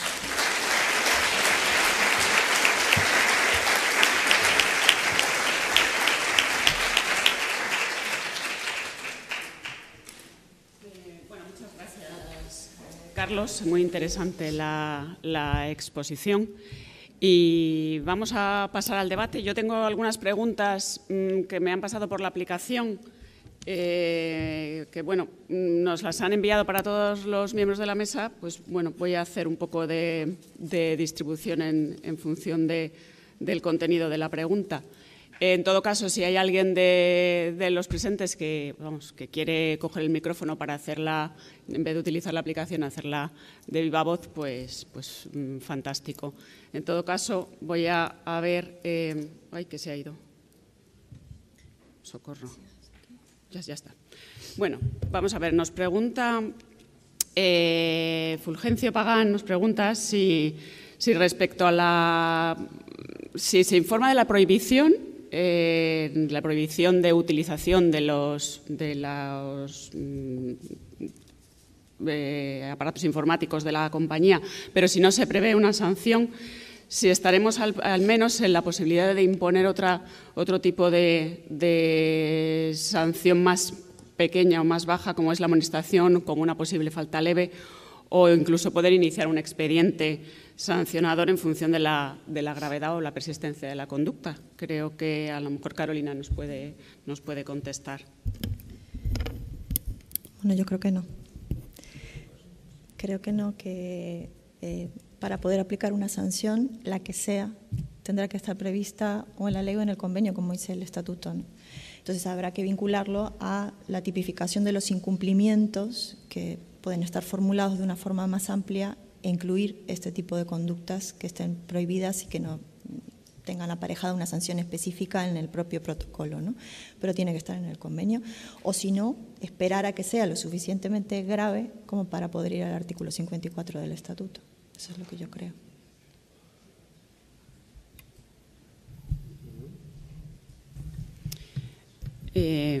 Vamos a ver, nos pregunta también Sonsoles Garratón, Juliá, en relación a las grabaciones de voz, que si se cumpliría la obligación de informar sobre el control y la finalidad de un modo amplio en un contrato de trabajo, en una circular interna o en un protocolo. Si esa información es amplia y detallada, que se daría cobertura a todos los posibles supuestos para evitar también la posibilidad de vigilar ilícitos penales o infracciones laborales, las dos alternativas. Sí, bueno, no es que nos has hecho como varias, sí. Pero si quieres aclararlas, fenomenal. Sonido y voz. La prueba, ¿no? La grabación de voz. Sí. Y a mí. Entiendo que la voz es un dato susceptible de protección. Entonces, nunca he entendido que sea ilícito grabar una conversación ajena en la que yo no intervengo, pero que sea lícito que a mí me graben una conversación que yo tengo de forma privada, por ejemplo, con un trabajador. Entonces entiendo que la misma expectativa de privacidad que puede tener un trabajador en todas estas situaciones que estamos comentando, la puede tener o un trabajador o el empresario en una conversación privada. Sin embargo, eso sí se admite, que esa grabación se grabe y luego se conserve en un dispositivo móvil y luego incluso se haga pública, aportándolo incluso a un proceso. Esa es una pregunta. Y la otra pregunta es relativa al cumplimiento del deber de información, que yo es que no sé si es que lo veo relativamente sencillo y creo que nos estamos montando una película aquí que se nos está yendo de las manos, pero la finalidad por la que un empresario vigila la utilización adecuada de los medios de trabajo, ¿cuál va a ser? O sea, es que no hay muchos supuestos. O voy a vigilar que no cometa un delito o voy a vigilar que no cometa una infracción laboral, que en ambos casos estoy de acuerdo con el ponente que los dos son ilícitos. O sea, son actos contrarios a la ley. Entonces, si yo ya en el contrato de trabajo estoy informando o en una circular o en un reglamento interno, oiga usted, que no solamente le prohíbo que use los medios de trabajo para fines particulares, que no solamente le advierto de que le voy a vigilar del cumplimiento adecuado de lo mismo, sino que le advierto que la finalidad va a ser comprobar que su actuación se ajusta a la ley. O sea, es que no hay más. Entonces, muchas veces cuando uno empieza a conocer todas estas sentencias, dice, bueno, madre mía, si es que parece que estamos haciendo muy difícil algo que no tiene que ser tan difícil de regular, ¿no? Muchas gracias. ¿Funciona esto? Sí. ¿Se me oye? Sonsoles era, ¿no? Sí. Pues Sonsoles, estoy de acuerdo contigo, en realidad no es tan difícil.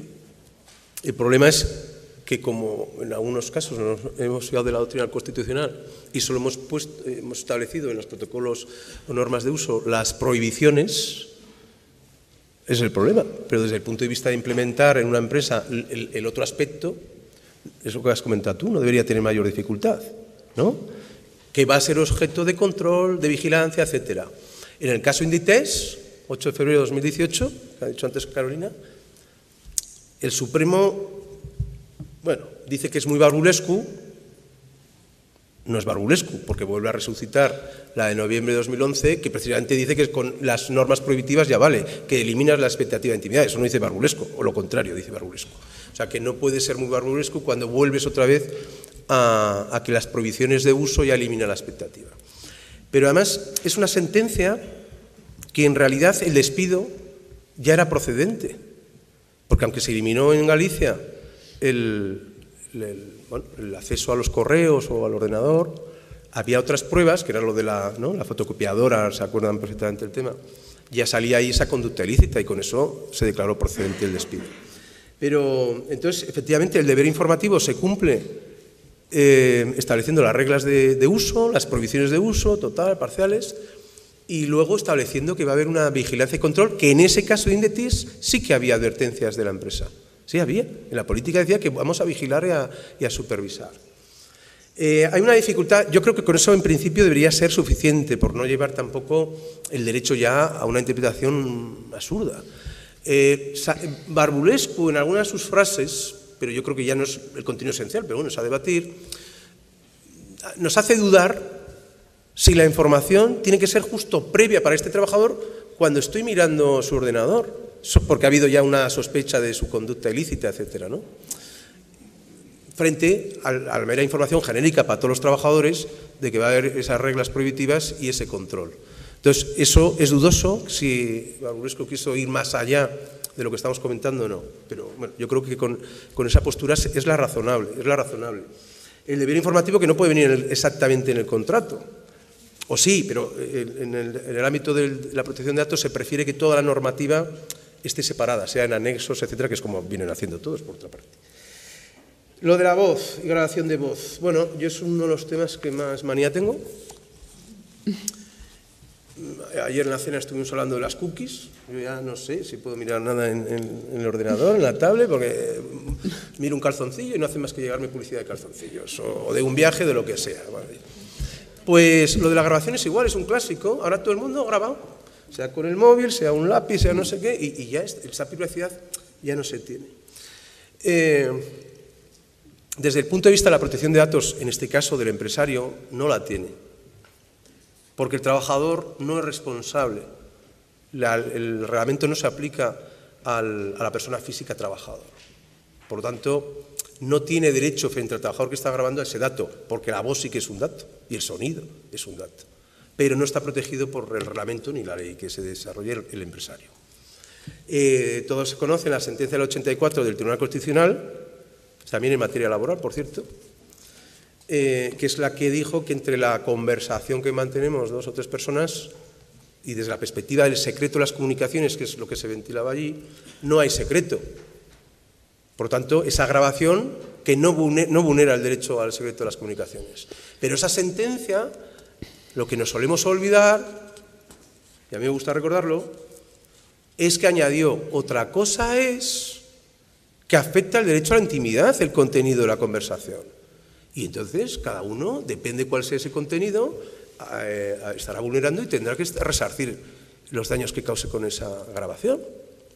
Entonces, una cosa es que yo pueda compilar, hablar de lo que tenga que hablar, pero si hablamos de cosas que me afectan a mi intimidad, ella no puede transmitirlo. Estaría afectando a mi derecho a intimidad. Lo que ocurre es que este aspecto, estamos un poco en lo que ha dicho Carolina del juicio de proporcionalidad. Si yo esa grabación a efectos laborales contiene datos también de intimidad, porque los datos laborales no son estrictamente intimidad, pero sí contiene también datos de intimidad, y también los datos laborales, ¿cómo hacer para resolver el conflicto con el derecho a la utilización del medio pertinente de prueba? Entonces, volvemos otra vez al juicio de proporcionalidad. Habrá que ver, porque si es una situación de acoso, pues idoneidad, necesidad y proporcionalidad. Pero si no era para eso y son otras circunstancias, ¿no? Yo lo que no sé es lo que harán los responsables de las empresas de los recursos humanos, porque es que graban todo. Es una cosa, yo no, o sea, a mí me pone muy nervioso. Se graba todo. Yo a los abogados les suelo decir, alguna vez digo, bueno, a mí no vengáis al despacho a preguntarme nada. Sé que sois todos muy buenos, pero yo ya no comento nada, de procedimiento ni nada, porque es que no vosotros, pero no sabes, te sientes incómodo. No sé, pero bueno, eso es un poco... A ver, hay una... Bueno, voy a pasar a una pregunta que hay sobre el tema de libertad sindical. Luis Zumalacárregui nos pregunta, que yo me gustaría que a lo mejor las dos visiones, más académica y más de prueba, que nos pudieran contestar los dos ponentes. ¿Cómo ven los ponentes el estado de la cuestión de la vigilancia al cargo sindical en control al uso abusivo de horas sindicales respecto a la libertad sindical y además la afectación a la intimidad? Y, bueno, respecto a los titubeos del Supremo. ¿Quién pregunta eso? Luis no es amigo nuestro. Porque una pregunta nos haces, no es una broma, claro. Carolina, no sé si... Es un interesante. Sí, no, muy interesante, pero muy complicado. Sí. En definitiva, si lo abstraemos, hablamos otra vez de un derecho fundamental y es decir, al final es la confrontación clásica, es un derecho fundamental más también en juego el de la libertad sindical. Yo creo que la solución debería ser la misma, es decir, al final hay que aplicar la doctrina de la proporcionalidad caso a caso. O sea, me temo que... Sí, yo por aportar también, hombre, si la videovigilancia a ese representante sindical está sujeto a todo lo que hemos hablado del reglamento, por lo tanto hay que informarle también, y no puede ser encubierto, no puede ser no informado, etcétera. De todas formas, que no se me olvide, porque hay una sentencia que bueno, es una sentencia rara, de 13 de septiembre de 2016 del Tribunal Supremo, que se hace esta pregunta, o llega a casación esta pregunta. ¿Es válida la prohibición empresarial? No, esta no es. Pues abre las papelas. Bueno, lo que decía era si era válida establecer normas de prohibición absoluta de usos no profesionales o usos extralaborales de los medios tecnológicos. Esta sentencia, que no la encuentro, pero del Supremo, bueno, es complicada porque empieza a analizar.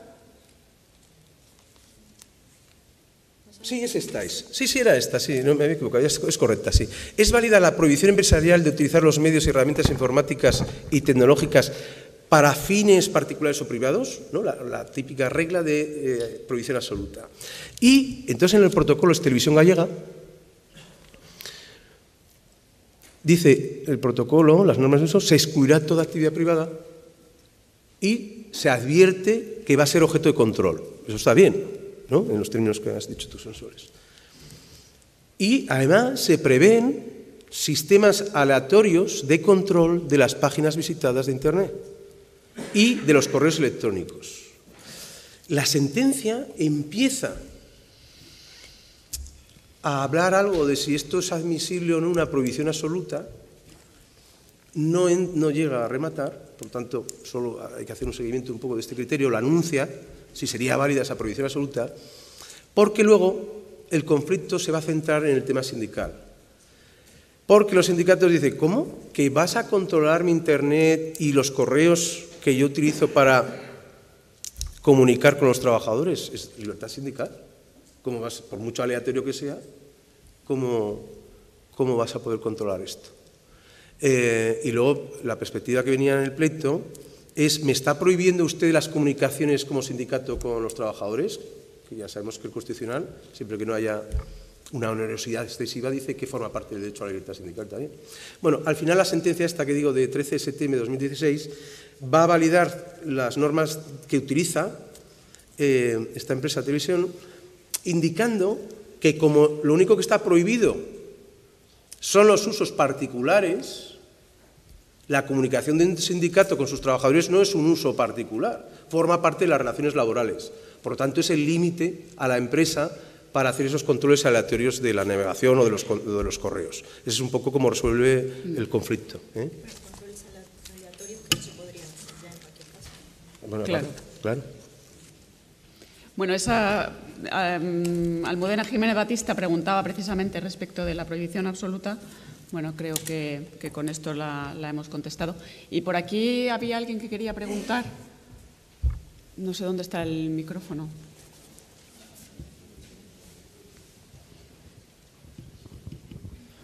Buenas. Mi pregunta, a ver si sé explicarla, trata acerca de la nulidad de la prueba de videovigilancia y su consecuencia en el proceso y en especial en cuanto a la contaminación del resto de pruebas, incluso aunque se consideren autónomas. Me explico. En un supuesto, por ejemplo, por despido o por sanción, en el que haya dos pruebas de cargo, una videograbación, por ejemplo, de un detective y la prueba testifical del propio detective, o una videograbación realizada por la empresa y prueba testifical de otros trabajadores, en el caso de que se visualice la prueba y se declare la nulidad de la prueba, ¿hasta qué punto el juez no se encuentra ya contaminado para valorar al resto de pruebas? ¿Y la segunda prueba me ha dicho que era la del? Una videograbación realizada por un detective y la testifical del detective, o una videograbación realizada por el detective, por la empresa y testifical de otros compañeros.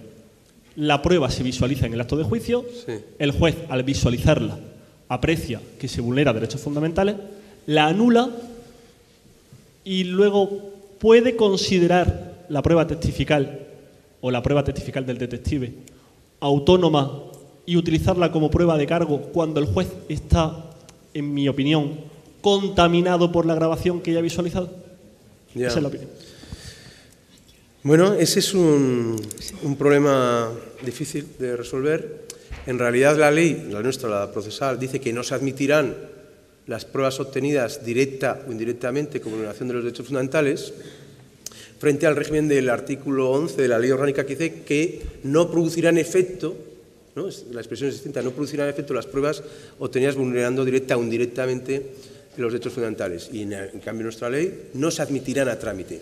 Porque la perspectiva del legislador laboral es que el juez no quede contaminado en los términos que has comentado tú. Que no se admita esa prueba.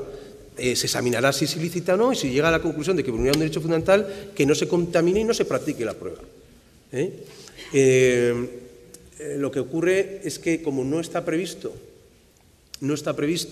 la consecuencia de que ya se haya visualizado, por ejemplo, la grabación, etcétera, y aunque se declare luego nula, no está previsto si eso ya contamina al juez y no va a poder resolver el resto del pleito con las pruebas testificales. Por ejemplo, siempre que esas pruebas testificales, por supuesto, no deriven de la videovigilancia, porque entonces sí que están contaminadas también, el fruto del árbol envenenado. Tampoco estamos en el ámbito, en la jurisdicción penal, tampoco en esos supuestos se ha entendido que contamine al juez penal el valorar distintas pruebas, aunque una haya sido nula y ya la haya podido ver. Con lo cual, yo creo que se ha trasladado a lo nuestro, la conclusión es que es cierto que hay cierta prevención de que cómo te quitas las imágenes de lo que has visto y de la evaluación de la prueba testifical, es así, pero no parece que eso pueda dar lugar a entender que no pueda resolverlo.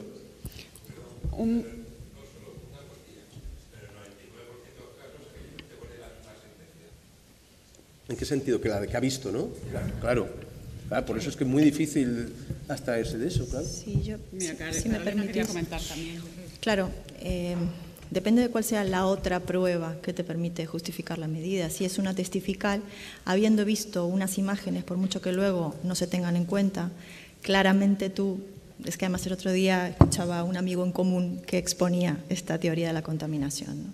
Y él lo ponía con el ejemplo, y dice, es un juez, y decía, yo veo un vídeo de un señor robando, luego esa prueba se anula, y luego viene un testigo y dice, fulanito ha robado, ¿cómo voy yo a no darle crédito a ese testigo? Con lo cual me condiciona también en la apreciación de la otra prueba, esa prueba que se ha anulado, sin embargo, me condiciona. Yo creo que la solución en ese caso es que el juez se inhiba. Eso es lo que debe pasar, ¿no? Y volver a celebrar el juicio. Eso es lo que debe pasar. O sea, yo creo que la solución no puede ser, como te contaminas, ya contaminas todo el proceso y por tanto hay nulidad en el despido. Creo que eso es matar moscas a cañonazos, francamente. Esa es mi opinión. Luego, mira, vamos a contestar a esta compañera y luego te pasamos por aquí el micrófono. Bueno, enhorabuena a los ponentes, lo primero. Y bueno, como esto es una mesa de debate, yo quería propiciar más debate porque ya empecé anoche, ¿no? Pero no tenía la norma delante para poder discutir mejor el tema de si la nueva ley va en contra del reglamento europeo o no va en contra del reglamento europeo. Entonces me he ido al reglamento europeo, pero en la versión inglesa, porque me gusta más, porque me parece más fidedigna. Entonces, si es para que me respondáis en contra, evidentemente, porque entiendo que esto lo sabéis mucho mejor que yo, entonces que podréis argumentarme en contra, ¿no? El artículo 88.1 habla de que la legislación nacional puede establecer normas específicas en el marco del contexto laboral. Luego, en el apartado 2 es cuando se refiere a esas normas y dice esas normas. Entonces, yo no lo veo como una garantía específica, sino que lo veo como una legislación específica que puede introducir el Estado miembro. Y por eso entiendo, además, que el apartado 3 dice estas normas específicas se tienen que comunicar antes del 25 de...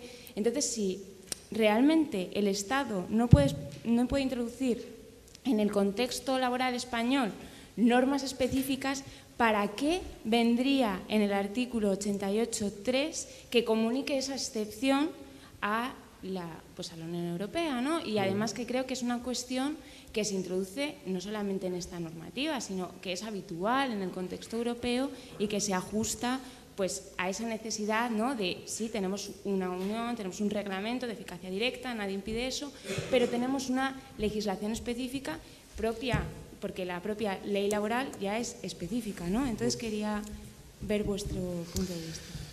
Bueno, pues es efectivamente tu criterio, lo comentamos ya ayer, no es el mío. Al reglamento europeo repugna que las legislaciones nacionales le toquen, le repugna. Es decir, incluso se vulnera, y el Tribunal de Justicia de la Unión Europea es estricto en esto, aquellas legislaciones que tratan de desarrollar las previsiones del reglamento. Eso con carácter general, en la estructura del derecho de la Unión Europea. Lo que pasa es que en un ordenamiento como es el de protección de datos, con una regulación tan compleja, con tantas diferencias entre todos los Estados, lo que precisamente hace el reglamento es unificar. No es legislación armonizadora, no son directivas. Hemos querido huir de la armonización. La armonización ya la teníamos con la anterior directiva que ha quedado derogada. Europa no quiere eso. Europa lo que quiere es unificar criterios, requisitos, principios, etc. Y esa llamada que hace en los considerandos del reglamento, sea en versión española, salvo que lo cambie, yo no, inglesa, me da igual, los considerandos son los considerandos, dice, como excepción a lo que no nos gusta, que el legislador nacional desarrolle lo que yo ya he puesto. Si el reglamento recuerda que la definición del reglamento del 288 del Tratado de Funcionamiento es que será obligatorio en todos sus elementos y obliga a todos los Estados. No deja desarrollar, no deja armonizar nada.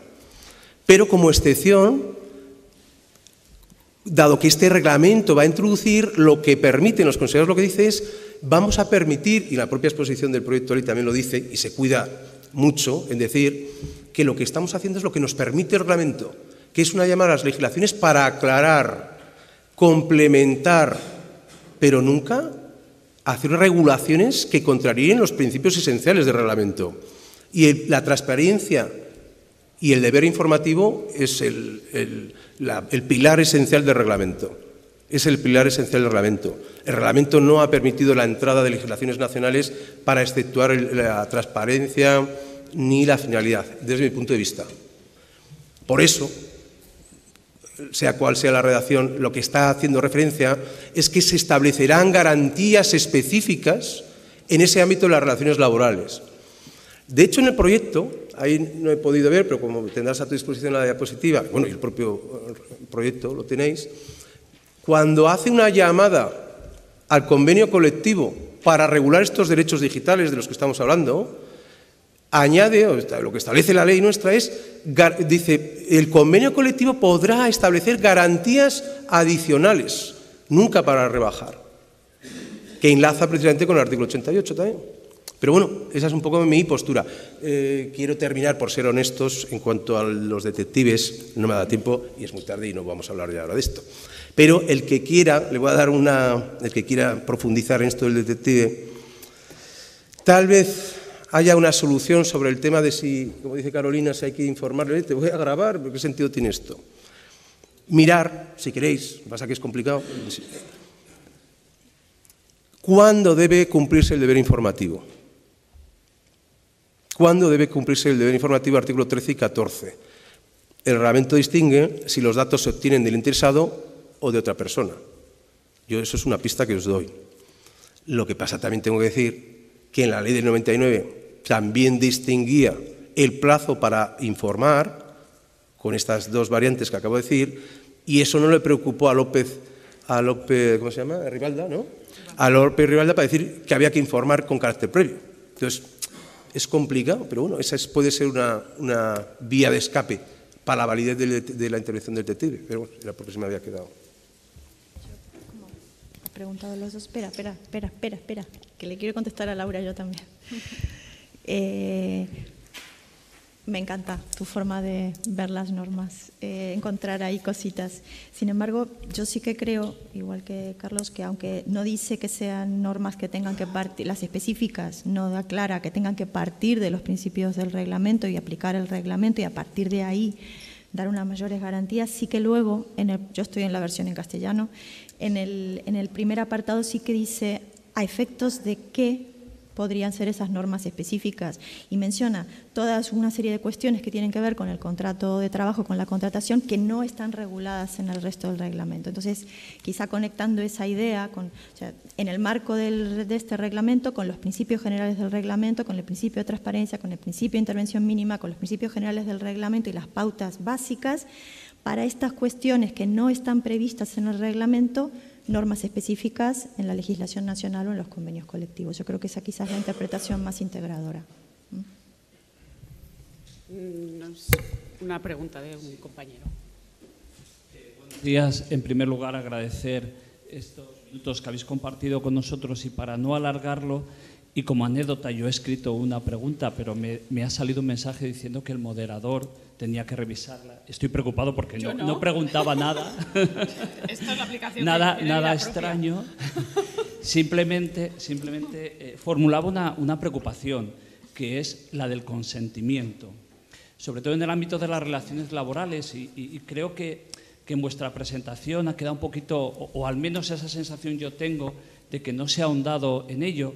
Y ayer también, cuando se hablaba de Big Data, el tratamiento de datos también, me parece que era un tema muy importante, y aunque la anécdota de las cookies es cierto, pero si lo trasladamos al ámbito laboral, es cómo realmente se manifiesta el consentimiento del trabajador para todo lo que puede derivarse de su actividad laboral. ¿Es suficiente con la firma del contrato?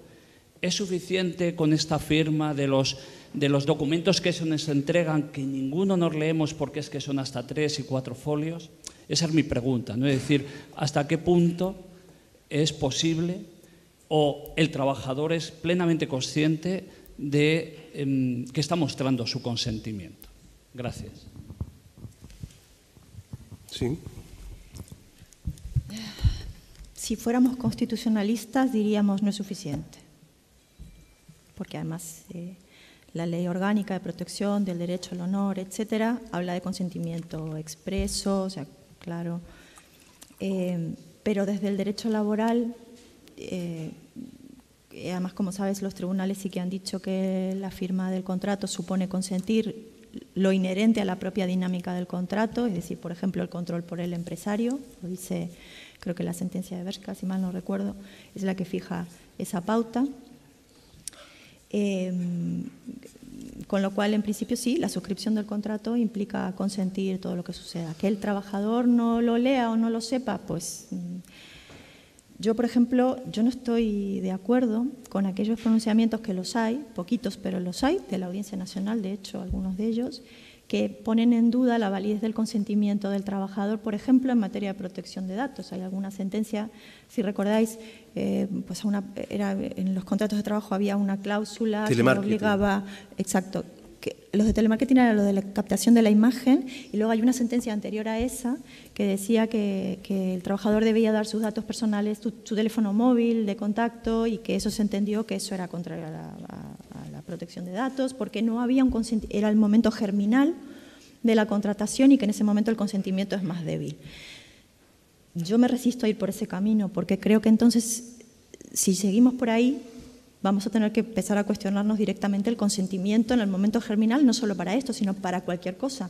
Tú también, cuando firmas un contrato y el salario igual no es el que tú querrías, pero quieres trabajar, entonces si vamos por ese camino en los vicios del consentimiento, los contratos de trabajo son nulos, en su gran mayoría. Entonces yo sí que creo que hay que decir, quizá es una cuestión de reforzar pedagógicamente a los trabajadores, que cuando firman un contrato se comprometen a todo lo que de lo que ahí deriva, ¿no? Fijaros, por ejemplo, ya sé que no es un derecho fundamental, sé que es otro plano, pero yo en mis clases siempre, cuando explico la movilidad geográfica, dejo a todo el mundo impactado de que cuando tú firmas el contrato te comprometes a trabajar ahí o en cualquier otro sitio, aunque no lo ponga ahí, que no implique cambio de residencia. ¿Cómo me pueden, si aquí pone que trabajo en Móstoles, cómo me pueden mandar a Alcalá de Henares? Pues claro que puede. No lo pone expresamente en ningún sitio, y al firmar el contrato tú aceptas la aplicación de todas las normas laborales que impactan sobre esa relación laboral. Y en parte el problema yo creo que tiene la misma solución que acabo de exponer. Y por complementar un poco lo de Carolina, Y al hilo de, vamos, por supuesto, para el deber informativo, ahí no recabamos el consentimiento. Todas estas medidas de control siempre van sin consentimiento no es necesario, eso no ha cambiado en ningún momento. Ya cuando nos referimos a la protección de datos, el consentimiento, cuando la empresa es el que hace el tratamiento de datos, que tratamiento de datos, insisto que es todo, el consentimiento no es el título legitimador para el tratamiento de datos de la empresa, con carácter general, no lo es. Es el propio contrato, la ejecución del contrato. El artículo 6 del reglamento lo que establece es ese título, no es el consentimiento. Cuando Carolina comenta sentencias de la Audiencia Nacional, hay otra del Tribunal Supremo, recuerden, que declaró nulo cláusulas contractuales en las que se establecía que el trabajador cedería su teléfono, su dirección de correo telefónico para las comunicaciones, es la que has comentado, entre empresa. Y la tesis sobre la que construye el Tribunal Supremo esta nulidad es que el consentimiento con carácter general a efectos de protección de datos no es el título que debemos utilizar en el ámbito de las relaciones laborales. Pero lo dice el Tribunal Supremo porque lo dice también el grupo del artículo 29 de la directiva, que ahora es comisión integrada en el reglamento. Y también llama la atención sobre eso la propia Agencia Española también, que el consentimiento es un título legitimador muy residual.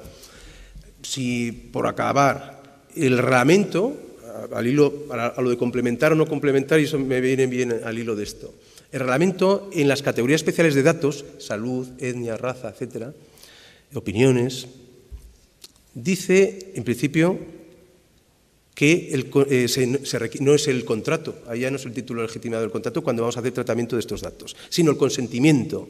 Y el reglamento ahí sí que dice, las legislaciones nacionales, será válido el consentimiento, salvo que las legislaciones nacionales establezcan otra regulación.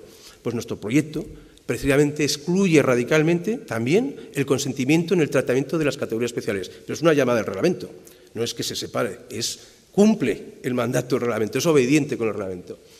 Y entonces ahí, por ejemplo, si se aprueba la ley, tampoco en ese ámbito de las categorías especiales el consentimiento va a ser el título.